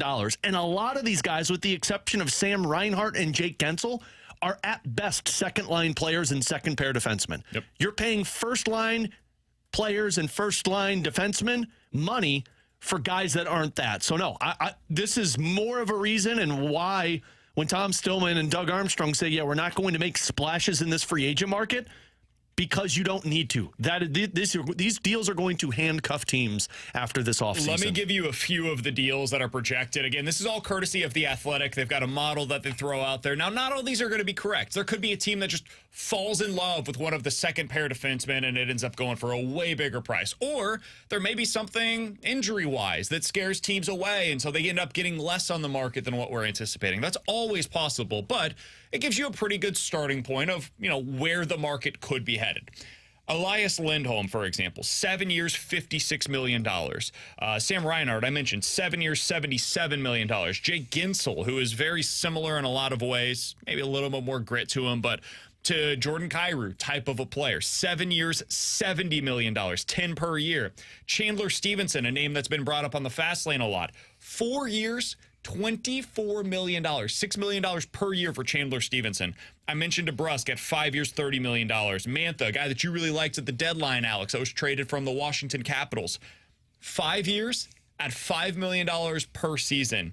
Zadorov, guy that has been brought up a ton on the fast lane. I like Nikita Zadorov more than Alex does, I think. I think he's a really solid second-pair defenseman that on a really great team is probably a third-pair defenseman. I don't know at this point if I'm interested in him at 3 years and $12 million total, 4 per year. And then David Perron, this is one that I would be interested in. 1 year, $2.5 million. Hell yes. Sign me up for that in a heartbeat. I don't think the Blues will do it, but I would love to see it. Alex, that's just a very rough gathering of players that we've talked about a bit at times that could be of interest for the Blues. And I don't want any of those at that price. And so as I look at the market, it goes back to what we talked about maybe a couple of weeks ago now. This is a trade-off season. If the Blues are going to make moves that significantly alter their lineup, go to the trading market, not the free agency market, to be able to really bolster what you have currently on your roster. Yeah, and I mean, a perfect example of that is the projections on an Oliver Ekman-Larsson, who's playing for the Florida Panthers right now. He's 32 years old. He's coming off of a one-year deal of $2.25 million. He was 9 goals, 32 points, and was a -10. He's projected to get 4 years and $5 million a year this offseason. That would take him up to the age 36. If I'm a team that feels like I can compete within the next couple of years, I need to capitalize. Do I want to bring in a guy who's going to be good in maybe 1 year? But I'm taking a massive maybe, but I got to lock this dude up for 4 years at $5 million? Or do I make a trade for somebody who's got a couple of years left? Yes, he's making $6.5 million, but I don't have... Let's set this up. So what you're talking about is teams looking at the free agency market and comparing it to the current defensemen that the Blues have available. Like, hey, could I go trade for Torrey Krug? Could I go trade for Nick Leddy? Could I go trade for Justin Falk? Or do I go get the Oliver Ekman-Larsson? And Alex, that's what you're getting at there is like the comparison between those guys on the market versus trade. It's not going to take much to trade for one of the defensemen here in St. Louis. It's basically a salary dump for the Blues. You think there's going to be teams that look at it and say our better option is one of the guys that was on the Blues? I do, because Oliver Ekman-Larsson, like I just mentioned, is one of them. Here's another, TJ Brody. Projection for a 34-year-old defenseman, 4 years at $5.2 million, who had 1 goal and was a -17 for the Toronto Maple Leafs. Are you going to give that guy 4 years until he's 37, 38 years old at $5 million? Or would you rather trade a 5th-round draft pick and take on $6.5 million for a couple of years? That's going to be this market. Bucks. Maybe the Blues will eat some of it, right? Could be. The Blues, I wouldn't put it past them to eat $1.5 million, maybe $2 million per year for Krug or Falk. Yeah. Most likely Torrey Krug. If I'm another team and I'm lacking a power play specialist, Alex, you know these guys better than I do, frankly. Like, are there defensemen out there on the market this offseason that profile as power play specialists? I mean, Oliver Ekman-Larsson was once considered a power play specialist. I don't think he is anymore. Brandon Montour is probably one of those guys, but that's Quarterback for a power play? Yeah, not even their number one, though, because they've got other guys in the rankings, but I think somebody would look at him and say we could bring him in to be a power play for our or a quarterback for our power play. But no, there's not a lot of guys that fall into the same realm as you're paying them solely off of their ability to play on the power play. So the reason why I bring that up is because we know how the league is now. It's specialized. You need players that fit into very specific roles. And so if you're a contender and you're saying, hey, what we're really missing right now is we need a power play specialist. We need a guy that can come in and quarterback our top unit. And we've seen when Torrey Krug's right, he's really good at that. Even here in St. Louis, I thought he was pretty good on the power play when healthy this season. If you're one of those teams and the Blues say, we'll eat $2 million for you, be 3 years, 4.5 per year. Well, you can't get that guy on the open market at that rate. So I'll go trade for that guy, even if I'm a contender, and I'll put him in my third pair defensively. I'll hide him there. He's going to play 16 minutes a night for me, and hopefully 3 to 4 of those minutes regularly are on the power play. And now he fits into his role on a new team. He's much cheaper for that new team. And I could see, if the Blues were contending right now and this was being presented to me as a fan of the Blues, I could see how that would make a lot of sense. Okay, so hold on. I'm getting this guy that's been really good on the power play in the past. He fits the exact role that we're missing. $4.5 million per year, and my alternative is $7 million on the open market right now. Yeah, give me that dude. That's why it could be a little different this year as opposed to where we were at last year. Last year, the cap was still mostly flat. Yeah, and the problem that you'll run into once again is that no trade clause. But the difference this year compared to last year is there might be more contenders that are willing to make trades that a player might view as a desirable destination rather than last year where it was all of these bottom dwellers, albeit Philly was the team that was competing for the playoffs. But the bottom dwellers were the ones that were looking at it because it was a flat cap and they needed to raise the cap floor. This offseason, you might have serious contenders that don't want to give a 4, 5, 6-year contract to a defenseman and would rather go 2 or 3 years for a defenseman so that they can try and capitalize and not spend cap and get locked into these contracts. $4 million. Yep. You know, it's possible the Blues eat some of that and decide this is our best way to be able to get some kind of a return. We'll pay $2.5 million for Krug over the next couple of seasons, and we'll use the rest of that, the cap savings. Maybe we do go out and get, a Brandon Montour or one of these other guys that's available, Brett Pesce, one of the guys that's on the open market right now. And that's the way that we improved the Blues, our defensive core, for what we need. Mm-hmm. We need something that is very different than what Team X over there needs right now, where they need a power play specialist. All right, coming up in about 15 minutes or so, we're going to dive into the junk drawer. But next, Jayson Tatum to me is one of the more interesting NBA players right now because he's as accomplished as you can possibly be at his age without having a ring. What is the comparison for the way that we talk about Tatum to what he actually is in the NHL stratosphere right now? We'll talk about that a little bit next here on 101 ESPN.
Terry Hendrickson here with a Sports Center update driven by Johnny Londoff Chevrolet and Johnny Londoff Autoplex. Cardinals currently taking on the Cincinnati Reds as it's the rubber match of their 3-game set. Frankie Montas is on the mound for Cincinnati. Andre Palante is getting the start for St. Louis, and they are tied at 0 heading into the top of the 3rd inning. The Sports Center update is driven by Johnny Londoff Chevrolet and Johnny Londoff Autoplex. See them at londoff.com. Chevy, together we drive.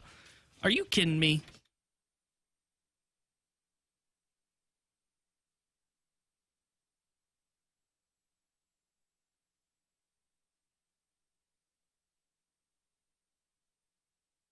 The conversation around Jayson Tatum is always interesting to me, Alex. And I find it interesting because he's never been one of the best players in the league in terms of like the top 3, right? He's not a Kevin Durant, LeBron James, Steph Curry. He's not in that realm. But he's also always been slightly underrated by the people that hate on him. And by the way, the Cardinals just hit a home run. Matt Carpenter, of course, is the one to do so. Cardinals up 1-0. Andre Palante doing a pretty good job so far Talk about today. the real GOAT, Matt Carpenter. We'll see how that continues along. Cardinals up 1-0 in the top of the 3rd. Jayson Tatum is 26 years old right now, Alex. He's 26 years old.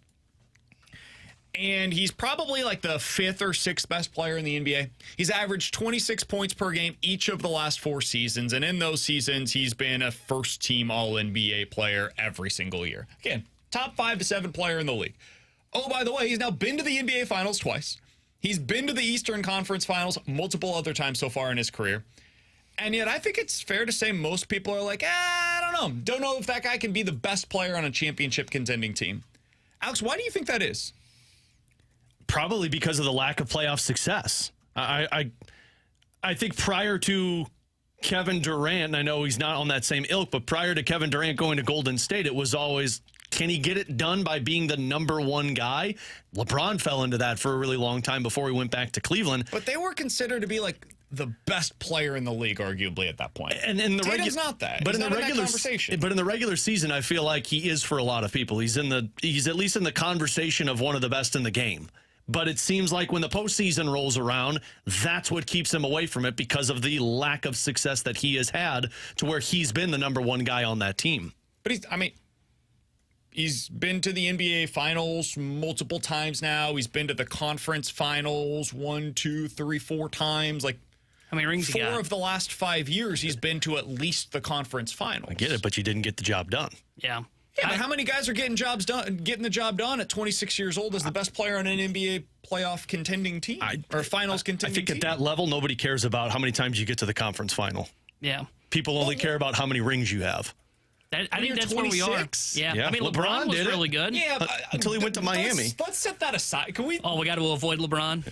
Yeah, put LeBron in the Michael and Kobe side of things. Like, we shouldn't be comparing Jayson Tatum to LeBron James. That's not the guy that we can reasonably compare. Well, if we're gonna argue that the rings don't matter and look at all this success he's had here, like that's the next face of the NBA. No, is it not Jayson Tatum potentially? No, I don't think he's in the that conversation. amount of success? No, I don't think he's one of the best players in the league. He's not Nikola Jokic. He's not, in my opinion, Anthony Edwards. Like, I don't think he is one of the 3 best players in the league. So I don't think he's Giannis. And I don't think that's a problem. I think it's okay to just be like the 5th or 6th best player in the league. I think on a contending I feel team. like he's above Anthony Edwards in terms of the face of the NBA. Yeah. I feel like people think of Jayson Tatum when you think of NBA. See him nationally all the time because of what we're talking about. The guy comp for me is Carmelo Anthony. I think that's the exact same, not the exact same situation. But Melo never did it in the playoffs. But Melo in the regular season was one of the best players in the league. And he never got it done in the playoffs. But he was a terrible defensive player, and they're all bad. Touche. His teams didn't have success in the playoffs, so I can't put Melo in the same conversation as Jayson Tatum. But you talk about Tatum averaging 26 points per game. I'm looking at Melo right now, 26, 28, 26.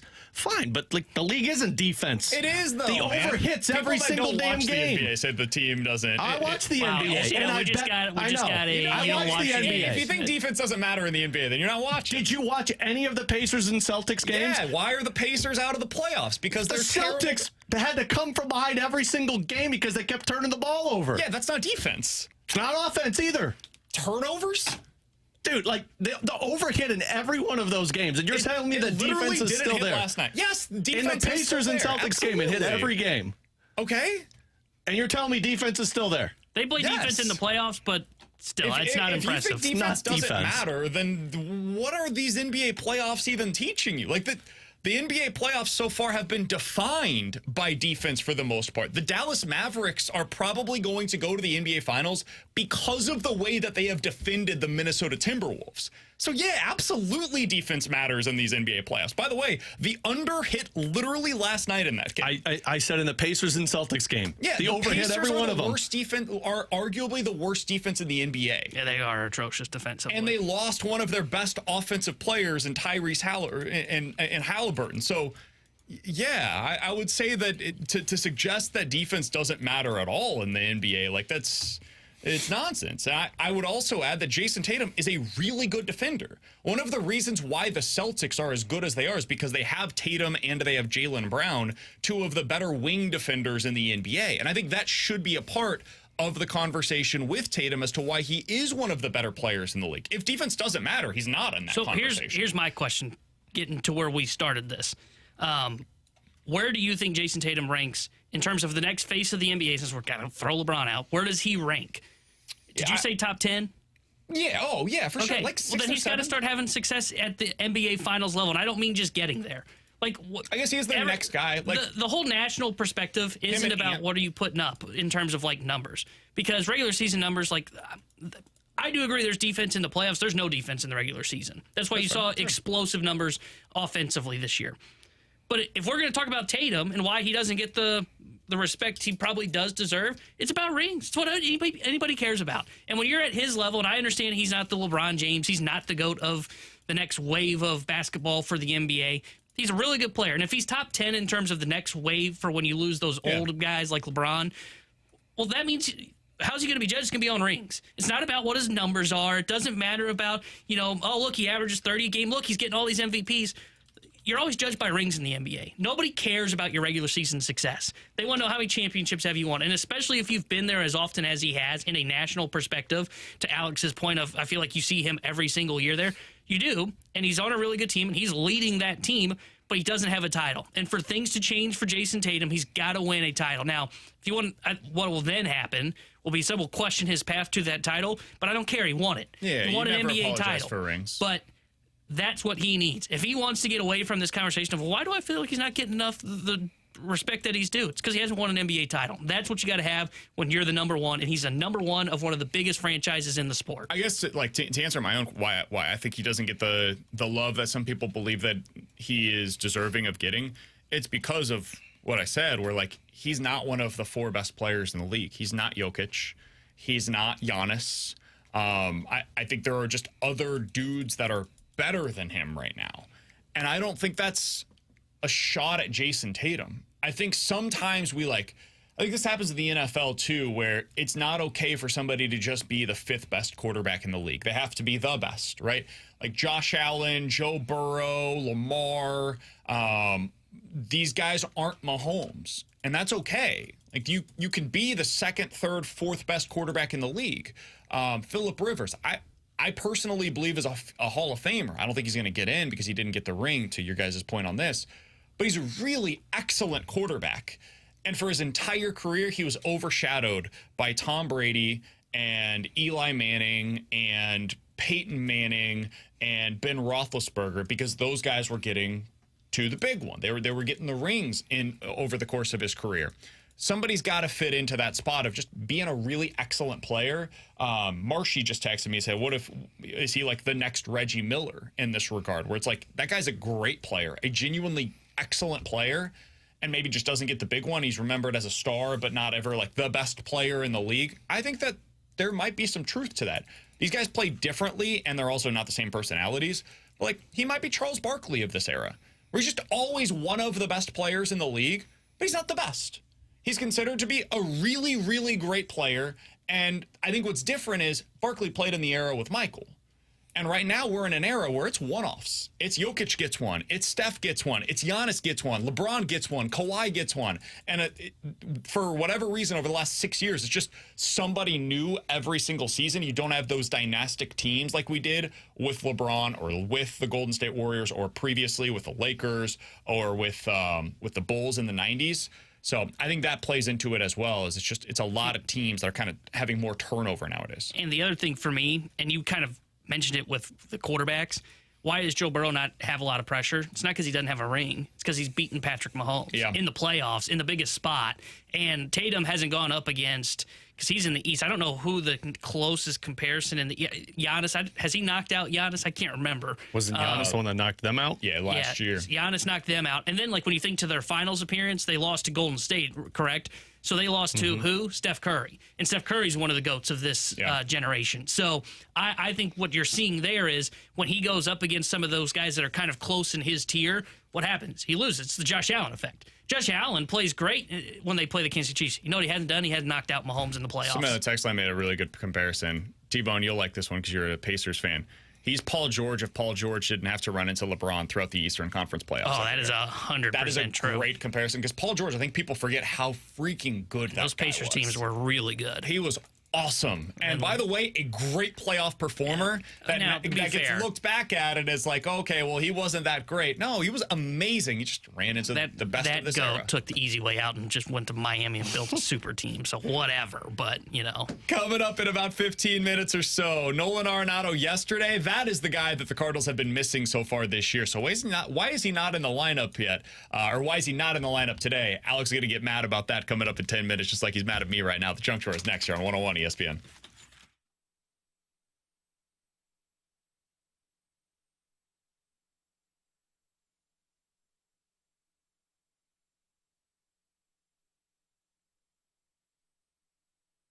Alex Ferrario with you to talk about my friends at Classic Air Care. If you're in the market for a new HVAC system, then it's time to call Classic Air Care. They've been making people comfortable since 1926. And when it comes to that, nobody wants to go through the process because it's so much money and investing in a new HVAC system. You get with the people that take care of you, that are honest, that are knowledgeable, the technicians at Classic Air Care. What I love about them, because I've already had the conversation. You hear me talk all the time about how they keep my HVAC system going. It's 26 years old. I know I'm going to have to get a new one. We've already discussed getting a new one in January, but what I love about it is their technicians have come out. They've walked me through what goes into purchasing it, making sure that I understand what I need, what I don't need, so I'm not throwing all of the money at it, but I'm getting the best return possible, and that's the honesty and customer service that you get with Classic Air Care. You can give them a call today, have them come out, check out your HVAC system, maybe fine-tune it for the summer heat that is coming up soon, or maybe to get that HVAC system for your home. Check them out online, also classicaircare.com. Tell them Alex Ferrario sent you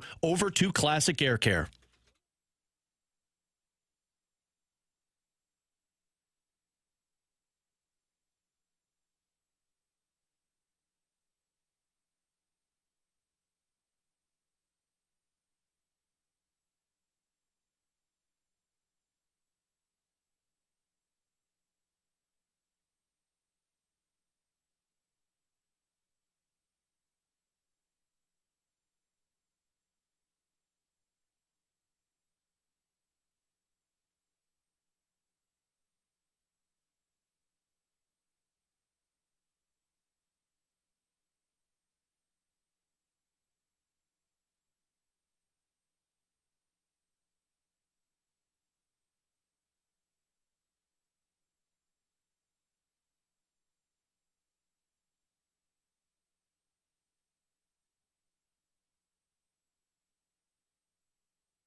Have you guys thought about what you're going to do whenever you retire? What you want to do, whether it's travel, just hang out at home? We get to retire in this business? Probably not. But have you thought about it at all? Yeah. I would can't be wait till sleep. I love shocker. I'm not surprised by that at all. Alex is tired every day. I love when I get the emails from whoever it is we use for our retirement thing, and it's like, you're still on track for 2065. Oh, you get that? Yeah. Oh, I get one that says, hey, yo, let's get it going here a little bit, buddy. Like, this segment's not for you. Yeah, I get it. And it's like, you're on target for 2065. And I go, yes, I can't wait. So the reason I ask is because there's a couple that decided we just want to sail across the world. Oh, that sounds nice. For the next 3 years, we're just going to go on a cruise. And so what they have done is they've sold every single possession that they previously owned. They sold their house. They sold their cars. They sold everything. Everything that they had, they sold. Because for the next 3 years, they're literally going to live on a boat, on a cruise. And apparently this is a thing that people can do. Now, it's very expensive. It's about $72,000 per year to live on this boat, but inside of that, you get free Wi-Fi. All of your food is paid for over the course of however long you're going to be there for. You get free alcoholic drinks every day. You get free soft drinks every day. It's like your expenses are basically baked into that $73,000 per year. I don't think if I'm spending $73,000 per year, this would be the way that I would do it. But Alex, are you into cruises? No. Did that once, and Katie was vomiting the whole time. So yeah. if I'm Probably retiring, like a good if I'm 3-year retirement. If I'm retiring, I'm not spending $73,000 a year to be on a boat.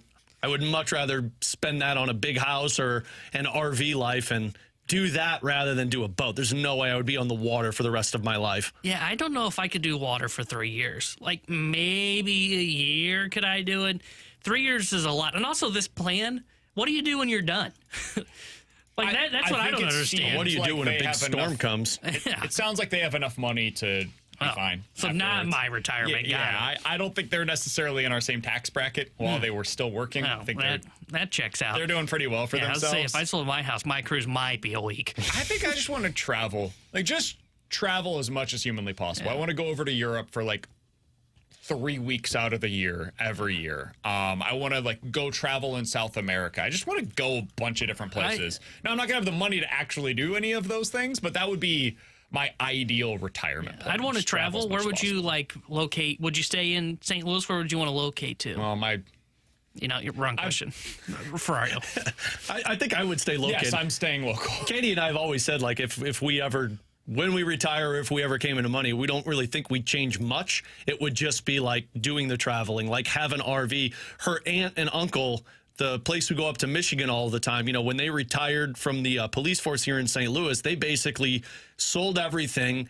They bought an RV, and then they went and moved up to Michigan, and they just live in their Nice. RV. I would locate to a cabin in the I'm not surprised by that Gatlinburg woods. I'd want to go to Gatlinburg, Tennessee, where I'd want to retire. Now, I would Mountains are travel, but I would want like a cabin in Katie would either do Smoky Mountains. Katie would either do Michigan, where we always go for vacation, or I would say Savannah, Georgia. Savannah, Georgia would be Love nice. Savannah, I've never Georgia. been. Get a It's beach It's house. really hot in the summer, though. Get a beach house right on Tybee Island. That's why you'd get two of them. You'd go one to Michigan and There one you go. Savannah. Yeah, that would be smart. If I could have in my heart of hearts, I'd probably go Denver or like right outside of the mountains, Boulder area. That'd probably be My parents my ideal are going to scenario. retire to Kentucky Lake. I know that for a fact. But that's where they'll go. I've always said my parents, all the vacations we used to do was to go to Branson. I said, yeah, my mom will retire in Branson. Really? That'll be, my dad won't like do Table it. Rock or Yeah, Branson. My dad would man. retire in Vegas, but Good for him. that's where he wants to retire.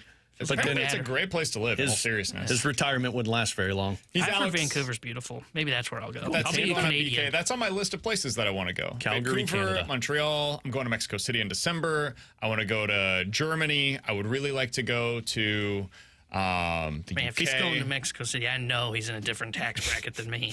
Mexico City's a relatively affordable trip. I'm probably going to Branson. Hey, man. Summer vacation. Some say it's the cheaper Disney World. Good. I can't wait.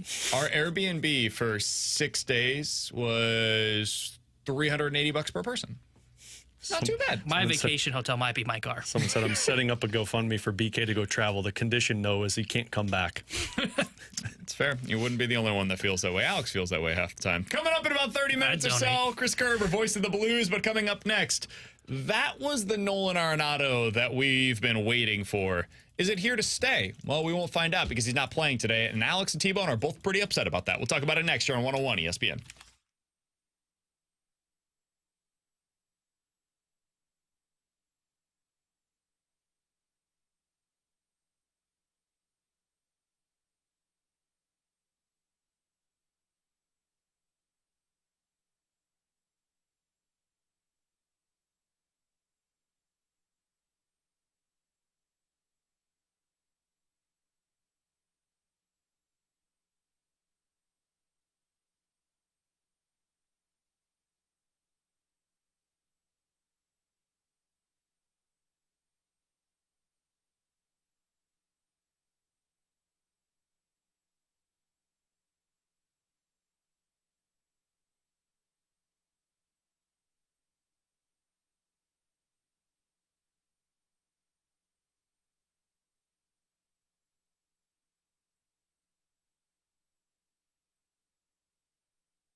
That ball cracked to left. He's feeling something now. It's a line drive home run.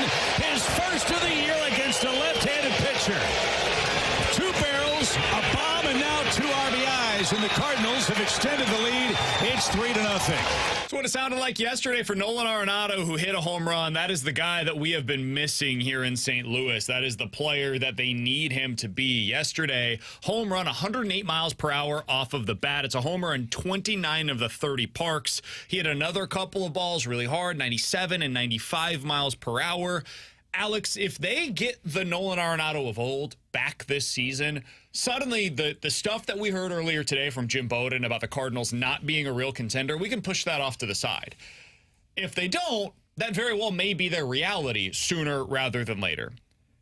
What did you see from him yesterday? And Alex, how much optimism does it give you moving forward for Nolan Arenado? I mean, that home run felt like a different player after Nolan Arenado hit it. And I know he's hit a couple of home runs already this season, and if you look at it, he's followed it up with a goose egg in the next game, and then the other home run that he hit, he followed it up with 1 hit and 4 at-bats. So it's not like he's a changed man after he hits a home run so far this season, but, I mean, just the personality, the body language of him when they showed him after his first hit, which wasn't the home run, it was just a really good at-bat, and then the home run, it looked like a confident human being.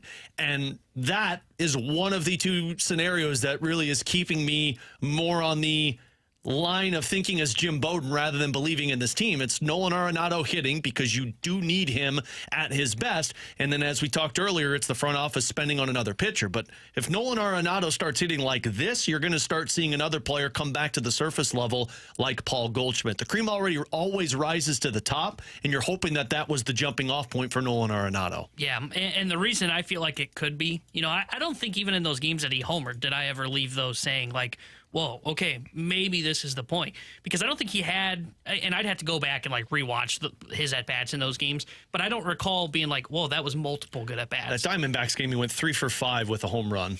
Okay, so maybe in that one, it might have been where I would have thought That's where I thought he was back. But yesterday felt different because I know he like lined out to center field, but it was a barreled ball, and then it was a barreled home run, and it did.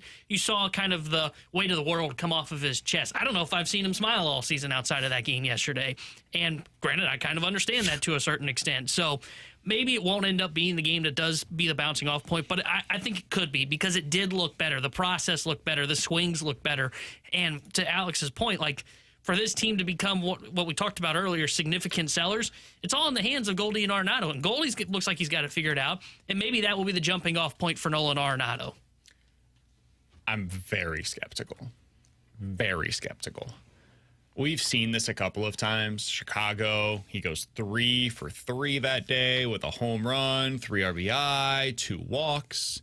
It's like, okay, this is maybe the guy that we were waiting on. He goes 1 for 5 against LA with a homer, also walks in that game. Nope, nothing came after that. Ended up going 1 for 5 the next day, 0 for 5 the day after that. It's like we've seen so many of these games where Arenado just for a day puts it together. And even for most of the season, the batting average has been there. It's only been up until the last couple of weeks that he's been batting under 280. For most of the season, like up until 2 weeks ago, it's weird because the offense has really gone on an uptick since Arenado has gone on this downward trajectory. Arenado 2 weeks ago was batting 280 with an on-base percentage of 340. Those are more than acceptable numbers. The problem was and always has been for him the lack of power. And so now yesterday, yeah, you see a little bit of power, hitting the ball a little bit harder, and that's encouraging. But I need to see so much more from him. It needs to be like a 2-week stretch for me to buy back in, similar to what we've seen now from Paul Goldschmidt. And even with Goldie, I'm a little skittish to really buy back into it. I hope that yesterday was the start of something different for Nolan Arenado, but I'm not willing to go there yet. And I think this is why we have differing opinions on how they handled him today. Nolan Arenado is not in the lineup for the Cardinals today. Manager Oliver Marmol was asked earlier today why he got the day off. He said it was scheduled long ago. His homer last night had no effect on it. The club likes their players' days off to get them 48 hours of rest. The Cardinals are off tomorrow. They then play 10 straight days after that. Guys, how do you feel about the Cardinals giving Nolan Arenado a day off after he had such a good game last night? I didn't like it. I think if you were trying to schedule a day off for him, you schedule it in the midst of him really scuffling at the plate, especially after hearing his comments following the Chicago Cubs series of how pissed off he was with his at-bats.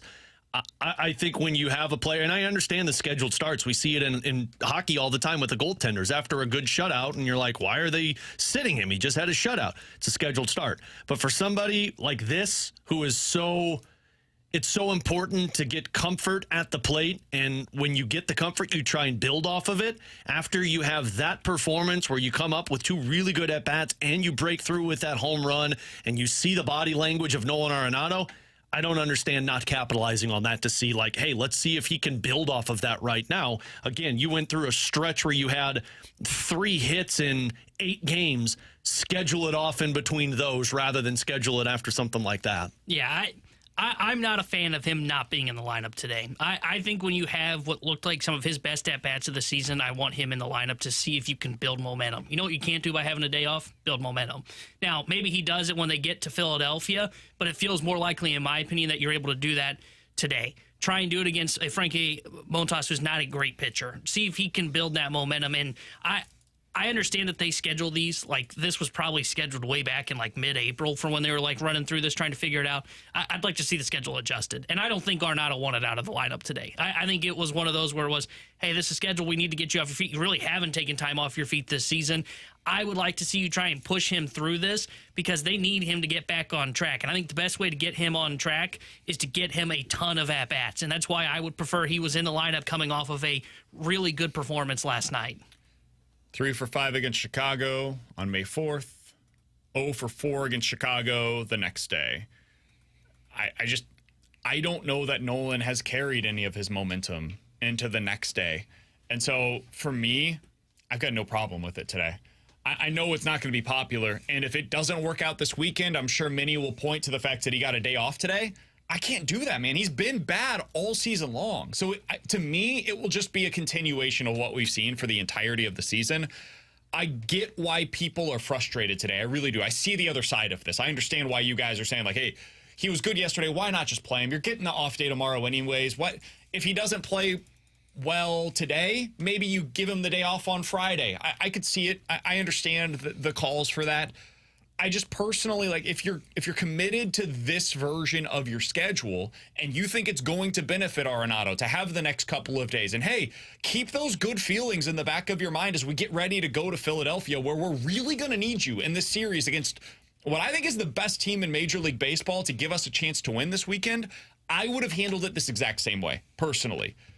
I get why people are upset. I don't blame you for it. I don't mind the way they're handling it, but I'm also a homer, so maybe it's that why. Maybe that's why I'm feeling this way. Coming up in about 15 minutes or so, we'll talk to Chris Kerber, the voice of the Blues. But next, more likely to happen. You give us 2 scenarios, we'll tell you which one's more likely here on BK and Ferrario.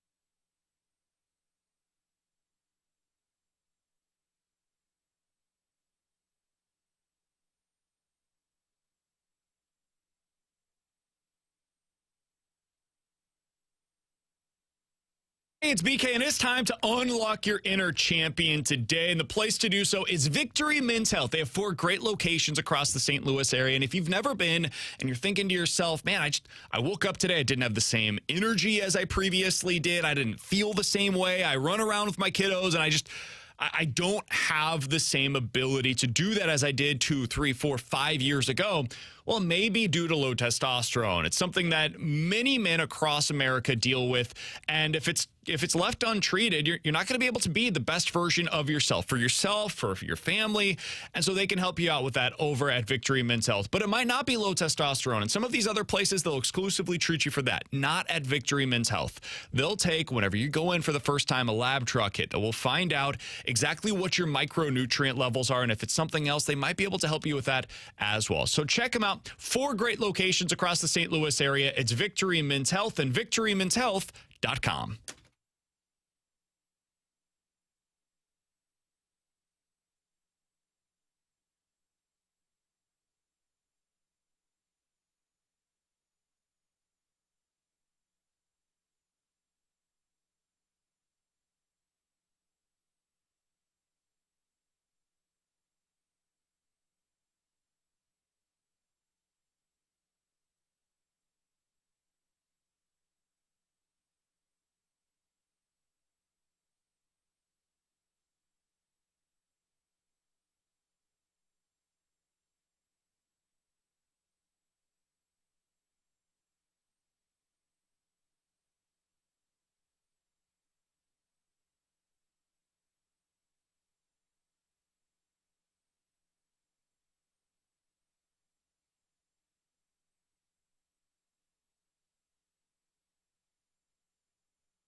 Ooh, hoo, hoo, hoo. 314-399-9646 is the Air Comfort Service text line for more likely to happen. You give us two scenarios. We will tell you which one is more likely. Boys, more likely to finish the season as the Cardinals' number 2 starter. Kyle Gibson or somebody not currently on the roster? Kyle Gibson. I think if they go out there and get somebody, it'll be lesser than Kyle Gibson. Or if they do, it'll still be like you have to squint to see it. Unless you all believe Eric Fetty's a number 2. I think this year he's been pitching like one. Stop. I'm serious. Have you seen Fetty's numbers? Yeah, I know. The Cardinals couldn't hit him, so he must be a number 2. No, seriously. He's been really good this year. I know. He has a 2.8 ERA so far. What's his strikeout per 9? 8 per 9. He's like right about average. Yeah, He has 5 quality starts in his 11 outings so far this year. He's more of a 3 to me, but I totally agree with you, but he's been really good. I will say it is more likely that it is Kyle Gibson, just because I still am skeptical that they're going to be able to move themselves into what I've been talking about all day. We've been talking about all day is becoming significant buyers, and getting a number 2 starter at the deadline costs a lot, and that's typically not Mo's MO. So I would say it's probably more likely they would have Gibson than rather somebody from outside the organization. I'm with you guys. I think it's more likely that Kyle Gibson finishes the year as their number 2. I do not think that they're going to go out and get a number 2 starter. They should have done it in the offseason. We've said that all along. That's always been something that I'm frustrated by. And guys, if you look back at this past offseason, almost every starter that was available has been awesome so far this year. I feel like the Cardinals kind of knocked it out of the park with what they were able to acquire with Sonny Gray, Lance Lynn, Kyle Gibson. Dude, listen to some of these ERAs for starters that change teams during the offseason, either via free agency or via trade. Seth Lugo and Reynaldo Lopez, 1.7. Chris Sale, 2.3. Sonny Gray, 2.6. Corbin Burns, 2.6. Jordan Hicks, 2.3 ERA so far this year. Eric Fetty, 2.8. Luis Severino, Dylan Cease, Lance Lynn, Yamamoto, all in the mid-3s. Kyle Gibson, mid-3s. And Jack Flaherty, 3.8. The pitchers that were available this offseason have rocked. Other than Jordan Montgomery and Blake Snell, Blake Snell has been terrible. To be fair, they had a late training camp, and we all knew that was going to happen. Your point on the Cardinals home run, it's like what I imagine a Pedro Pages home run where it likes a wall scraper.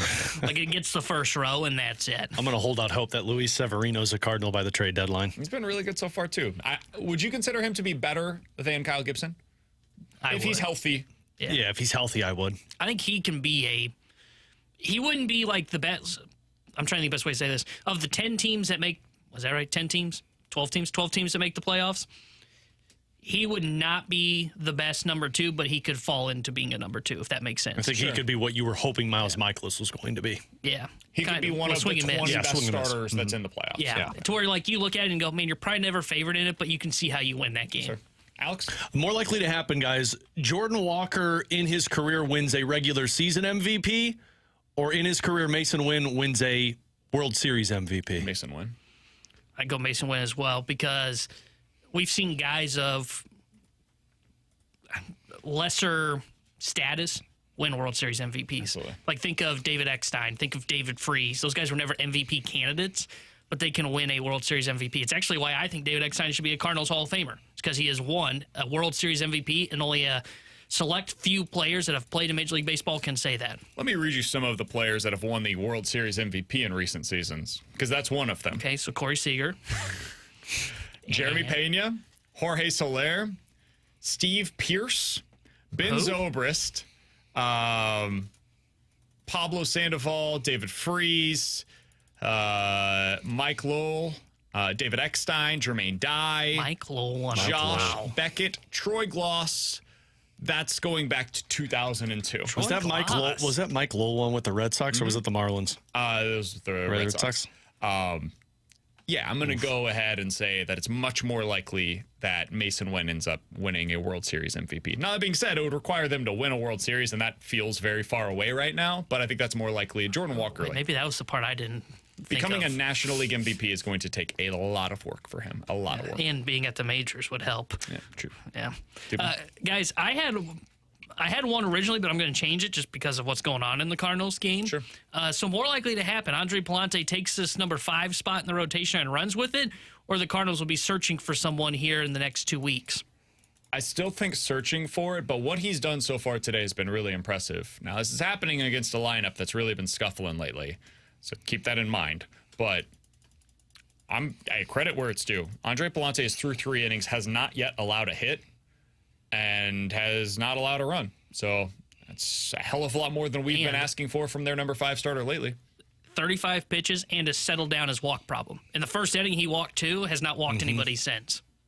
So I would say more likely Palante takes and runs with it. If he can give you 5 consistent of giving up 3 or less, that's not a great ERA. That's fine. That is totally fine for what they need right now out of their rotation. I wonder, because we always talk about this with starters, and like Liberatore, for example. Man, he can't start, but man, he's a bullpen arm. He's a failed starter. Is Palante a failed bullpen arm that's a starter? Is that like, a do I thing? need to get? Yeah, do I need to make a new T-shirt? I don't even know if you could call that a failure. Bullpen arm? He saw Jordan Hicks and was like, I can do that. Reynaldo Lopez, I can do that. It is funny how many guys are having success coming out of the bullpen and going back into being like starters.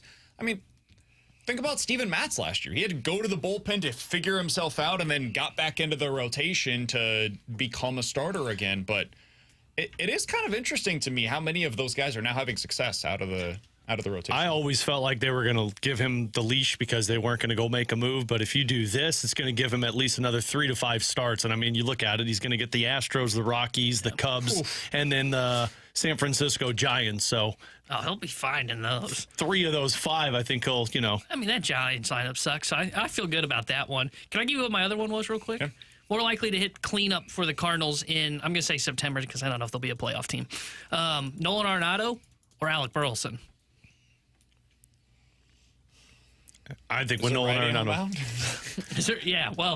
I'm going to go righty because a lefty, I think they could go Herrera. I think when Arenado starts hitting, they'll move him back into that 4 spot. Yeah. If only he had momentum building. Well, he had an opportunity to do it against a guy who isn't pitching well. Yeah. But you needed that 48 hours. And that's really interesting. I don't think Burleson really profiles as your traditional cleanup hitter is the hard thing. Have they, by the way, so when I was trying to think, have they had a game yet where they had a righty on the mound and they didn't hit him 4th? Was it Herrera? I think it was Herrera that they went to. Herrera, yeah. I think that's right. I think they did that Monday, right? I'd have to look more into it. Abbott was a lefty yesterday. Yeah. I don't remember who started for them. No, that was Lodell. So it's been a lefty. I don't think they've had a righty yet where they've had him hitting 5th till, well, not today because he's not in the lineup. Mm-hmm. So I don't know what they would do. That's why I use Burleson's name because I don't think it would be Herrera. Could be Contreras, I guess, when healthy. I guess it probably would be Burleson. I mean, it could be Gorman if Gorman starts hitting the way that we've seen in the last week or two. I'll say it's more likely that it's Arenado because they're just by default going to go to him. And if he starts showing any signs of life, it'll be him. But I'm just not. I'm not in the same place as you guys are. I'm not buying into Nolan Arenado. I don't believe what we saw yesterday. I don't believe it's real. You got to defend your guy, Oli Marmol, with a bad lineup decision. I get it. No, it has nothing to do with today. Like, based on what we have seen so far this season, I'm just not allowing myself to get excited about Arenado. I don't know how you can buy a conductor hat and a freaking whistle. Because everybody else in the lineup is hitting. Yeah, but I know that those guys are going to regress. Maybe. Maybe they're going to be 1,000 OPS for the rest of the season. It could go either way. Who knows? To be upfront with it, I don't believe that like he's broken through. I just think you should have capitalized on him at least looking like he felt better. The Diamondbacks was the one where everyone was like, "Oh, Nolan Arenado's back," and then he went on like an 0 for 12 streak. I don't believe it. So why would I put him into the lineup today, which potentially gives him less rest, less health benefit when they're about to play 10 games in a row? If I don't believe what we saw yesterday. My point is if you don't believe in Arenado, that conductor hat should be on fire and not be worn. I think I'd much rather try and build off of the success against a crappy Cincinnati Reds team than give them 48 hours off and say, hey, go out there against Philly and try and build off of what you just did. You know that guy, Zach Wheeler? Yeah. Go out there and pitch. He's not in that series. He's not scheduled to start. He started, scheduled for 1. I think it's Wheeler, Suarez. Yesterday. It's Nola, Suarez, and Walker. That's right. Nola. Sorry. Nola. Yeah, we don't have to worry about Zach Wheeler. That's not a problem. And if he was going to start in this series, go ahead and get Arenado out. He doesn't need to be a part of that. Yeah. There's no reason to put him up against that. All right, 314-399-9646 is the Air Comfort Service text line for more likely to happen. More likely, Masyn Winn as an all-star, or the Cardinals win the Central this year? I'll say Masyn Winn's an all-star. By the way, we ruined the no-hitter. That was us? Well, we didn't. I'd like to think I can't hear the broadcast. I'd like to think Chip said something. I don't think he did yesterday. No, he didn't. BT was very appreciative of that. I would say more likely wins an all-star, because I still think that the Brewers or Cubs have a better chance to win the division than the Cardinals. And I can see how Winn could make the all-star team, even though I'm skeptical of it. I'm going playoffs, just because I think that it's a star-studded field at shortstop, and Winn will really have to earn it. Like, he's going to have to make this like a 25-game hitting streak. And if he does, then there might be so much publicity for something like that. 7 more to go. Getting it. More likely to happen, guys. This one comes from the 314. The Blues trade for Martin Necas, or they trade up in the draft for a defenseman, Alex? I'd say it's more likely they trade up in the draft. I don't think you're going to get Martin Necas. I think there are going to be teams that pay a lot more for him. And I think Carolina is going to be looking for a specific player that fits into their role, that's going to be there for a longer term than what like a Pavel Buchnevich would. I think you could trade Buch with your 16th pick to move up a little in the draft.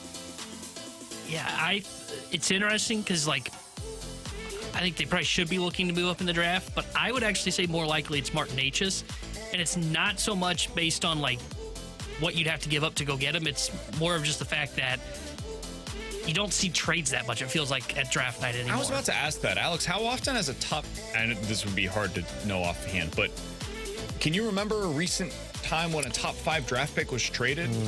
I don't know if it was top 5, but I feel like it was top 10 when Ottawa traded for Alex DeBrincat. Yeah, that sounds right. That They would have been traded 2 years ago, 3 years ago. They traded the 2022 draft pick. Yeah, I could have sworn Ottawa was in the top 10 because I thought Chicago picked like 8th overall in that. Yeah, 7th overall. They traded the 7th overall pick for Alex DeBrincat. Okay. That was probably the last time. And DeBrincat had RFA, right? He was either an RFA or he had 1 year remaining before he was an RFA because Ottawa extended him and then they traded him. Yeah, nailed that trade. Which, I mean, if you're going to put it into comparison, I mean, DeBrincat was younger than what Pavel Buchnevich is going to be, but guy 1 year away, you could trade up a little bit. Yeah, and that's the only reason I'm skeptical. Look, maybe it was my Nashville draft experience where I sat there going, man, I hope we see a trade. I hope we see a trade. And in fairness I never to you, saw a trade. In fairness to you, we were told that there were going to be tons of trades by like multiple insiders, and nothing happened. Yeah, so maybe that's why I'm a little more on the nature side. These are top 10 draft picks for a player. So not like a day of trading down in the draft, but like for a player. Corey Schneider was traded for the number 9 overall pick.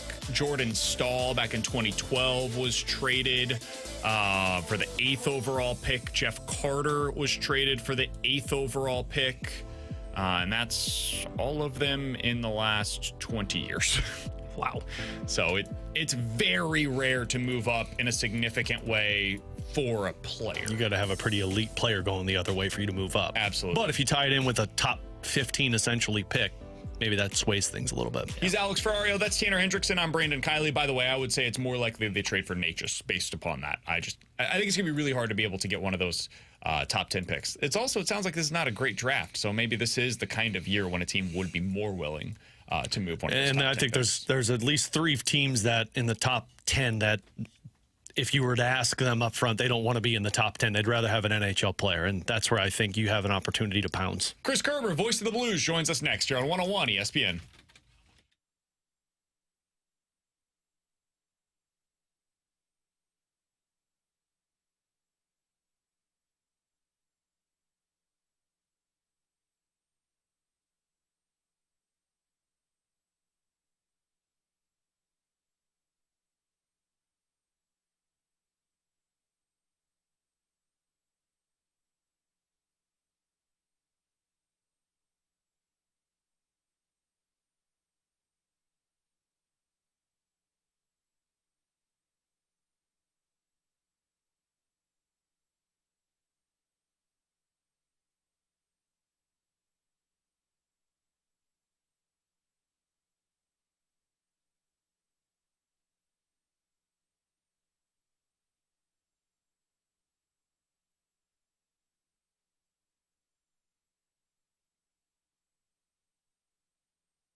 Hey, how about this review on Classic Air Care? You've heard us talking about Classic Air Care now for a while, myself, Alex Ferrario. How about this? Mike Stein and his entire team, service professionals and office staff member, were kind, caring, professional, and treated me as a valued customer. They addressed all my concerns, and I will forever be grateful and continue to have them service my new HVAC system for years to come. That is from Ruby B. You can find that and many more reviews by clicking on to classicaircare.com. They've got a 4.8 Google rating. Why? The service is good. The service is quick. The quality of the work is something you can depend on and count on, and they will get the job done right. And if there is any issue, and let's face it, from time to time issues do come up, they will make sure that it gets done correctly, done right, and make sure that you are a satisfied customer. And that's why they've got such great Google reviews at Classic Air Care and classicaircare.com. So you can get a quote online, you can book online, you can give them a call as well, but go to classicaircare.com for all your HVAC needs. It's Classic Air Care. They've been making people comfortable since 1926.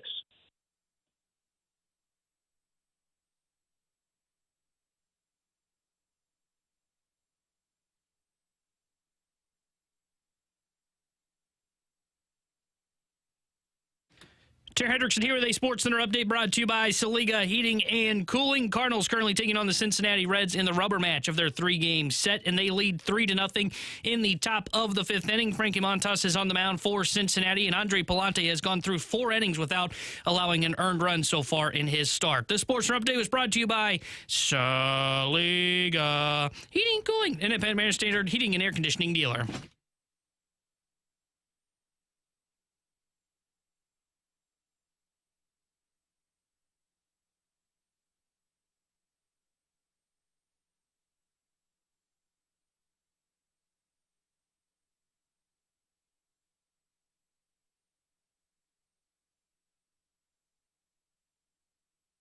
With Alex Ferrario and Tanner Hendrickson, I'm Brandon Kiley. Happy to go out to the 101 ESPN hotline to be joined by Chris Kerber. He's the voice of the Blues. He joins us each and every Wednesday here on BK and Ferrario. Kerbs, appreciate the time, man. How you doing today? BK, doing good. How are you? Doing very well. So, Kerbs, earlier today, we were talking a little bit about the free agency market that's going to be out there this offseason. The Athletic put out their updated projections. You know how this goes. They're trying to get basically closest to the pin kind of thing, right? They've got a model. They hope that they're kind of in the range of what these guys are going to get. It's hard to know exactly how teams are going to value these players. But I did want to get your thoughts on kind of how this could influence how the Blues players will be valued if there are some trades out there this offseason for them. So just as an example, they had Sam Reinhart. 7 years, $11 million per year is their projection for him. Brandon Montour, 3 years at $6.5 million per year. Brady Skye is a guy that they have at 7 years and $7.5 million per year. Kerbs, if that's the kind of money that's going to be flowing out there this offseason, do you think there's going to be some appetite for some of the Blues defensemen that have a little bit of term left? Yeah, I think it actually will. And so you look at it, Brandon, from a couple of angles. One, the cap is going to go up, so that's going to create a little flexibility that general managers honestly haven't had in about 5 years, really since COVID. So I think that's the biggest thing. But when I look at somebody, for example, like they're projecting as Sam Reinhart, look, he might have just had the best possible career year at the best possible time. And I know this guy was a second overall pick at one point in time, right? But he had only had over 70 points once in his career before this year. And he ended up with, just over 90, 93, 94 points, I think it was, this season. But the reality of it is you're going to sign a guy to an $11 million contract, that's hit 30 goals a couple of times. It's just, to me, that's a heck of a gamble. I'm actually, taking your question one step further. I'm curious to see how scared the general managers are going to be to throw that kind of money around. That pulls it back to, if you know that you've got some players that you could get a hold of from another team that fit a certain age group, that have some term on their contract already, and you've got that certainty, well, that seems to be a much more logical way to go for me. So, look, we know that money's going to get thrown around. We know a lot's going to get thrown around. But we start seeing, like, Sam Reinhart in that $11 million range all of a sudden, and it's going to be And it's going to change the economics, continue to change the economics of the game more. And I'll tell you one other thing. If that happens, it is sure as hell going to make the Thomas and Kyrou contract look like absolute bargains. That's the part that I thought when I looked at the projections curves was, general managers they've been handcuffed for the last so many years of not being able to spend. How much do you have to be skeptical and cautious about spending money this offseason because the money is going up so much and the cap is going up to not handcuff your team? Well, you know what hasn't really, I think, been figured out to me across the board. One of the arguments that people make against a salary cap era is, well, every team has a budget, so just stay within your budget. Okay, that's one of the arguments against a cap. What ends up happening even in a cap is I think you really start to see the philosophies there. You have seen a couple of teams that have been top heavy with their contracts, like the Toronto Maple Leafs are, a little bit like the Edmonton Oilers are now, and that has prevented them from maybe rounding out the roster the way the Dallas Stars have rounded out their roster, the way the New York Rangers right now have that roster rounded out. So to me, Alex, it's a little bit more about how the general managers decide to do it. So far, we have not seen a top-heavy team win a Stanley Cup. We have not seen that be a successful formula for winning, and I'm not sure in a cap era that it can be a successful formula for winning. So we'll have to wait and find out. You don't think Vegas would be considered to be a top-heavy team? No, I think, and whatever I mean by top-heavy, I'm talking about where you've got like 3, maybe 4 guys that are taking up 40 to 50% of your cap. They're spending a lot of money, but if you look at it, they've got a good number of guys in that $6 million range, right? They've got it a little more balanced out top to bottom, rather than kind of like Toronto where you had the 4 and then primarily they're all forwards, right? So it's how you spread it out to me, Brandon, that makes the difference. Like, look, to your point, you're going to have guys making the bigger dollars because it's going to get up there. Okay, you've seen those limits start to get pushed, from the 9 to the 11 million. Okay, but you've also seen enough teams, have a contract where maybe like an Erik Karlsson jumps out at you. You're like, man, I don't know if I want to gamble that. I just think balance throughout the lineup's got to be a difference maker. For sure, it makes a lot of sense. I think that's. If you have the ability to do both, that's certainly the way you'd prefer to go. But I think where it gets really hard is like if you've got, a Draisaitl and a McDavid, like you got to try to make it work with both of them because I'm not getting rid of one just because like other teams haven't had success, right? I think part of this is a selection bias where there are so few players making that kind of money that it becomes really difficult for a team to win with those guys on the roster because there's just so few of them that are making money. So we're really just talking about like 3 teams that have tried to construct their roster in that way because there's only 7 guys that make that kind of cap. Yeah. Yes. Okay. You are talking about that because in that sense you're talking about teams that that when you look at it, you're talking about some superstars.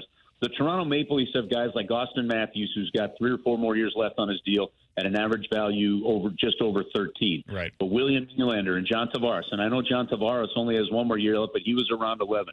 And Mitch Marner is going to be a UFA after next year too. So you're talking about a team that had 4 guys making over $10 million as forwards, right?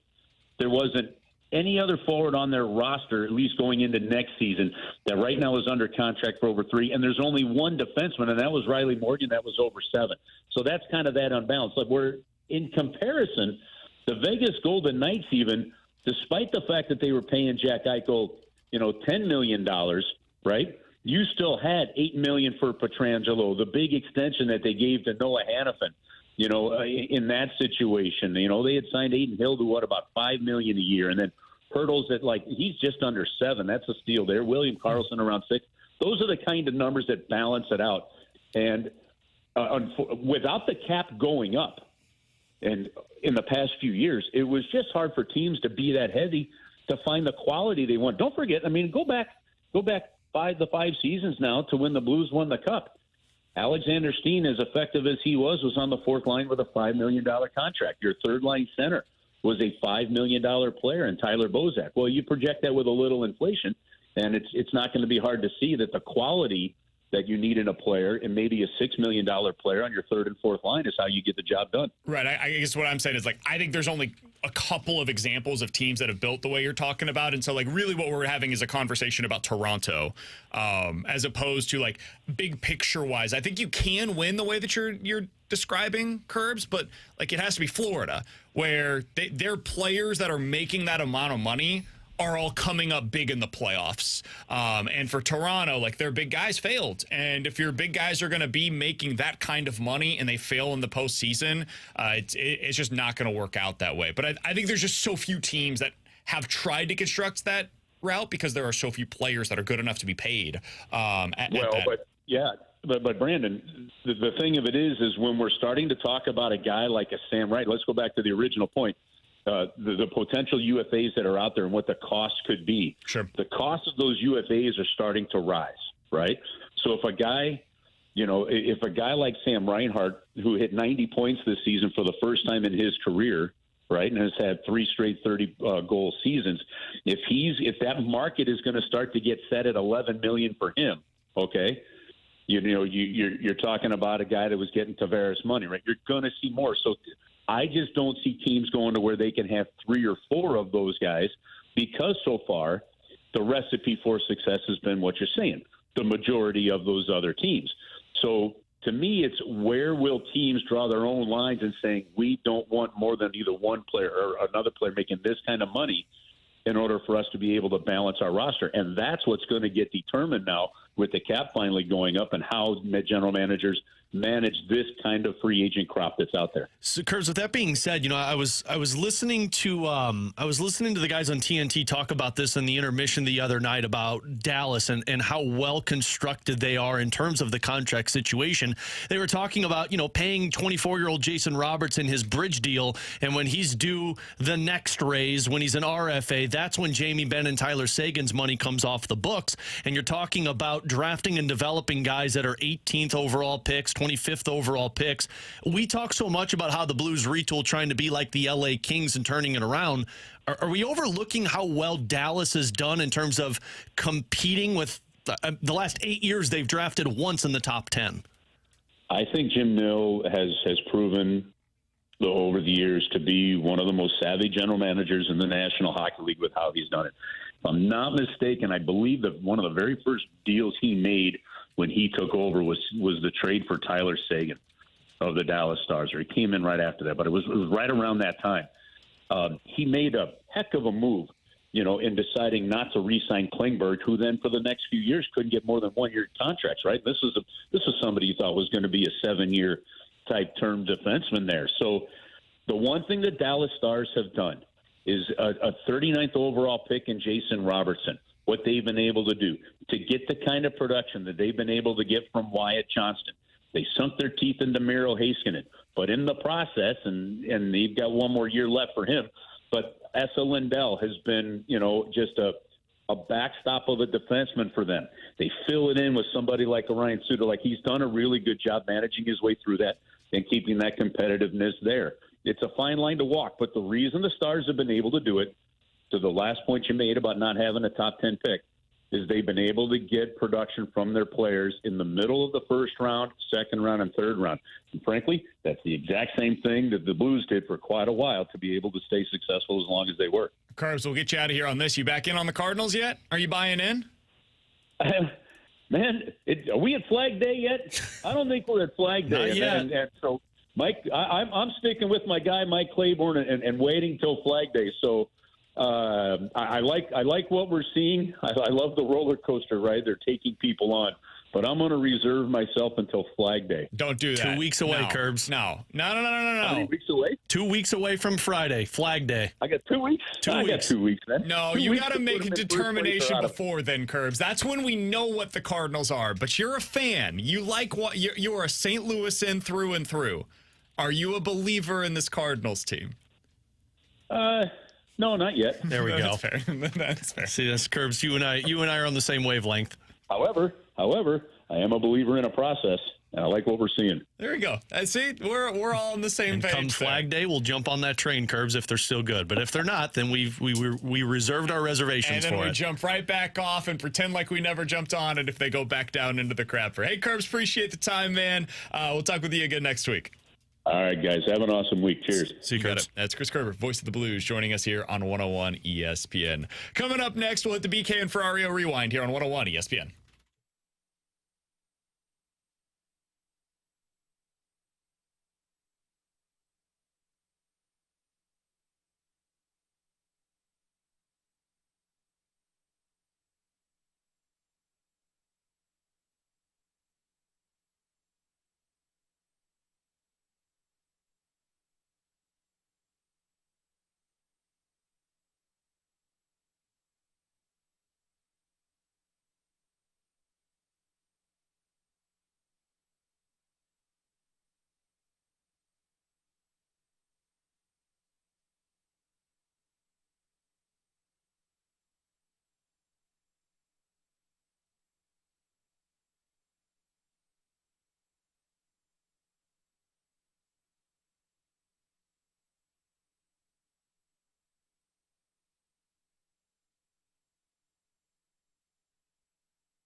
If you missed anything from today's show, be sure to check it out on the podcast page. 101ESPN.com and the free 101 ESPN app is where you go to find it. It is all presented by Dobbs Tire and Auto Centers. On that podcast page, you will see our conversation that we had with Jim Bowden, the former Major League Baseball general manager, who basically came on and took my conductor hat and shoved it right up my...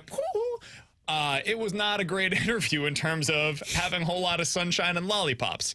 He told us that the Cardinals stink and they're not good and they don't look like a team. They don't resemble a team that he sees in the playoffs. I disagree with that, Alex, obviously, hence the conductor hat. How do you feel right now?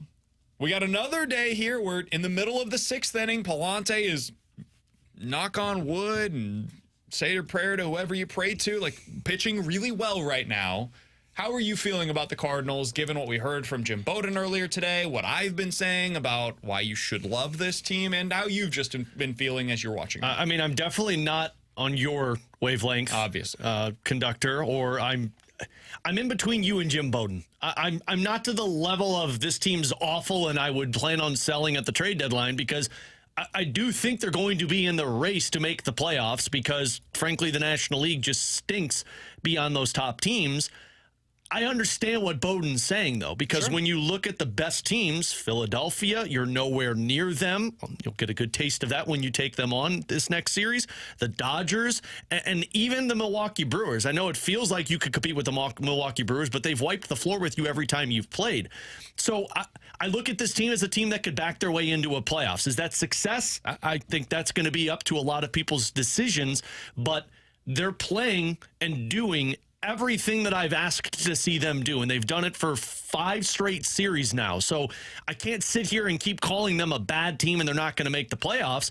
I just think they're going to be a team that's going to benefit from the teams around them in the National League, and they're going to benefit from some of the hot play that they're doing. But I have trust issues with this Cardinals team, and I fully anticipate everybody getting on board and honking their horns like BK over here. Sure. And then this thing falling and blowing up right in your face. So that's why I'm kind of in between. Yeah, I'm in between as well. Right now, I feel like it's deja vu of seeing the teams of the last couple of years to where it is. I don't know how, but this feels like a decent regular season team, and then they're not built for the playoffs. And I know Mo has pushed back on this idea that you can build a team that's for the regular season and the playoffs, but I think a lot of what Jim Bowden said, I kind of agree with. Like, I look at this rotation, I go, man, this is a perfect regular season rotation. You know what you're going to get out of Kyle Gibson. Apparently, Palante can throw 5 shutout innings. Lynn's been pitching well. Michaelis is starting to look a little bit better, and you've got an ace in Sonny Gray. Problem is those aren't playoff pitchers. You know how many starts Gibson's made in the playoffs? None. And there's a reason for that. And right now, he's like your second best pitcher. So they don't have a number 2. And then I look at their lineup, and I see it having success right now, and I say, okay, this is fun. Like, they're a fun baseball team right now. But to where I push back, and it's where I've pushed back against BK and his conductor hat, is it's not sustainable in my mind. And how do you go from being a team that is a good regular season team with this offense currently to being one that can do damage in the playoffs? It's Goldie and Arenado. And look, I'm buying into what we're seeing from Goldie. Arenado, the jury is still out, and we'll see what he looks like the next time he's in the lineup. But that's where I differ is, okay, so your big boppers, one of them is hurt in Contreras. The other 2 had awful first months, and age looked like a problem for them. And then I look at this rotation, and I go, okay, there's not a lot of swing and miss in this that's going to have success in the playoffs, so I find myself in the middle. Age is also a problem for that pitching staff, too. So I look at the Cardinals right now, and I'm like, they're a solid team. They're solid. That's it. Nothing better, nothing worse. I said this yesterday when I put the conductor hat on. They're not a team that should be overwhelming for anybody. Like, they're not amazing. No, but there's like 2 teams in the National League that are amazing right now. It's Philadelphia and it's LA. That's it. Atlanta's really good, but they're missing some of their best players right now. So, yeah, that's going to make them a worse team than what we anticipated. And Ronald Acuna Jr. was a big part of what they were trying to accomplish offensively. You guys know where I stand on this team, though. What I am confused by is how I'm supposed to evaluate pitchers in AAA. Because Andre Palante has been really good so far today. And nothing from his time down in AAA would have indicated that we should have been expecting this from him. I understand it's Cincinnati, and they don't have the best lineup in Major League Baseball. They have not been very good this year. They're better than the lineups that he saw in AAA. He's pitching better today than he did while he was down in AAA. Like, this is not a fluke. Andre Palante, so far, the exit velos against him, like hard hit rate stuff, he has 2 hard hits against him so far today. single ground out. That's it. Everything else, for the most part, has been soft contact against him. I just, like, what happened in AAA? What is happening in AAA? I cannot explain it right now. Well, if this is the case, call Zach Thompson up, bring Jordan Walker up. Apparently, if the numbers in AAA look bad, translates better up here. And he wasn't bad down there. Like, his ERA was really good, but some of the other stuff that you look at that's indicating whether or not it would work in the big leagues, walks, for example, it was terrible. So I don't know. That's something to keep in mind as we look at some of the numbers down in AAA and how they can translate to the big league level. It's really hard to decipher whether or not what they're doing is going to work, because hitters react so differently up here than they do in AAA. And I did love real quick what Bowden said when we asked him about that of, hey, don't look at just like ERA, because Roberse had, I don't know if it still has had a solid ERA. It's all about the other metrics that they're using that help them figure out if it's going to translate. Yeah, it's just a weird thing right now. Cardinals up 3-0. Sixth inning, Andre Palante still on the mound. He has at least earned another start, if nothing else. We'll break that down for you depending on what happens the rest of the way tomorrow here on the show. For Alex Ferrario and Tanner Hendrickson, I'm Brandon Kiley. We'll be back tomorrow at 11 a.m. Fastlane coming up next from 2 to 6 right here on 101 ESPN.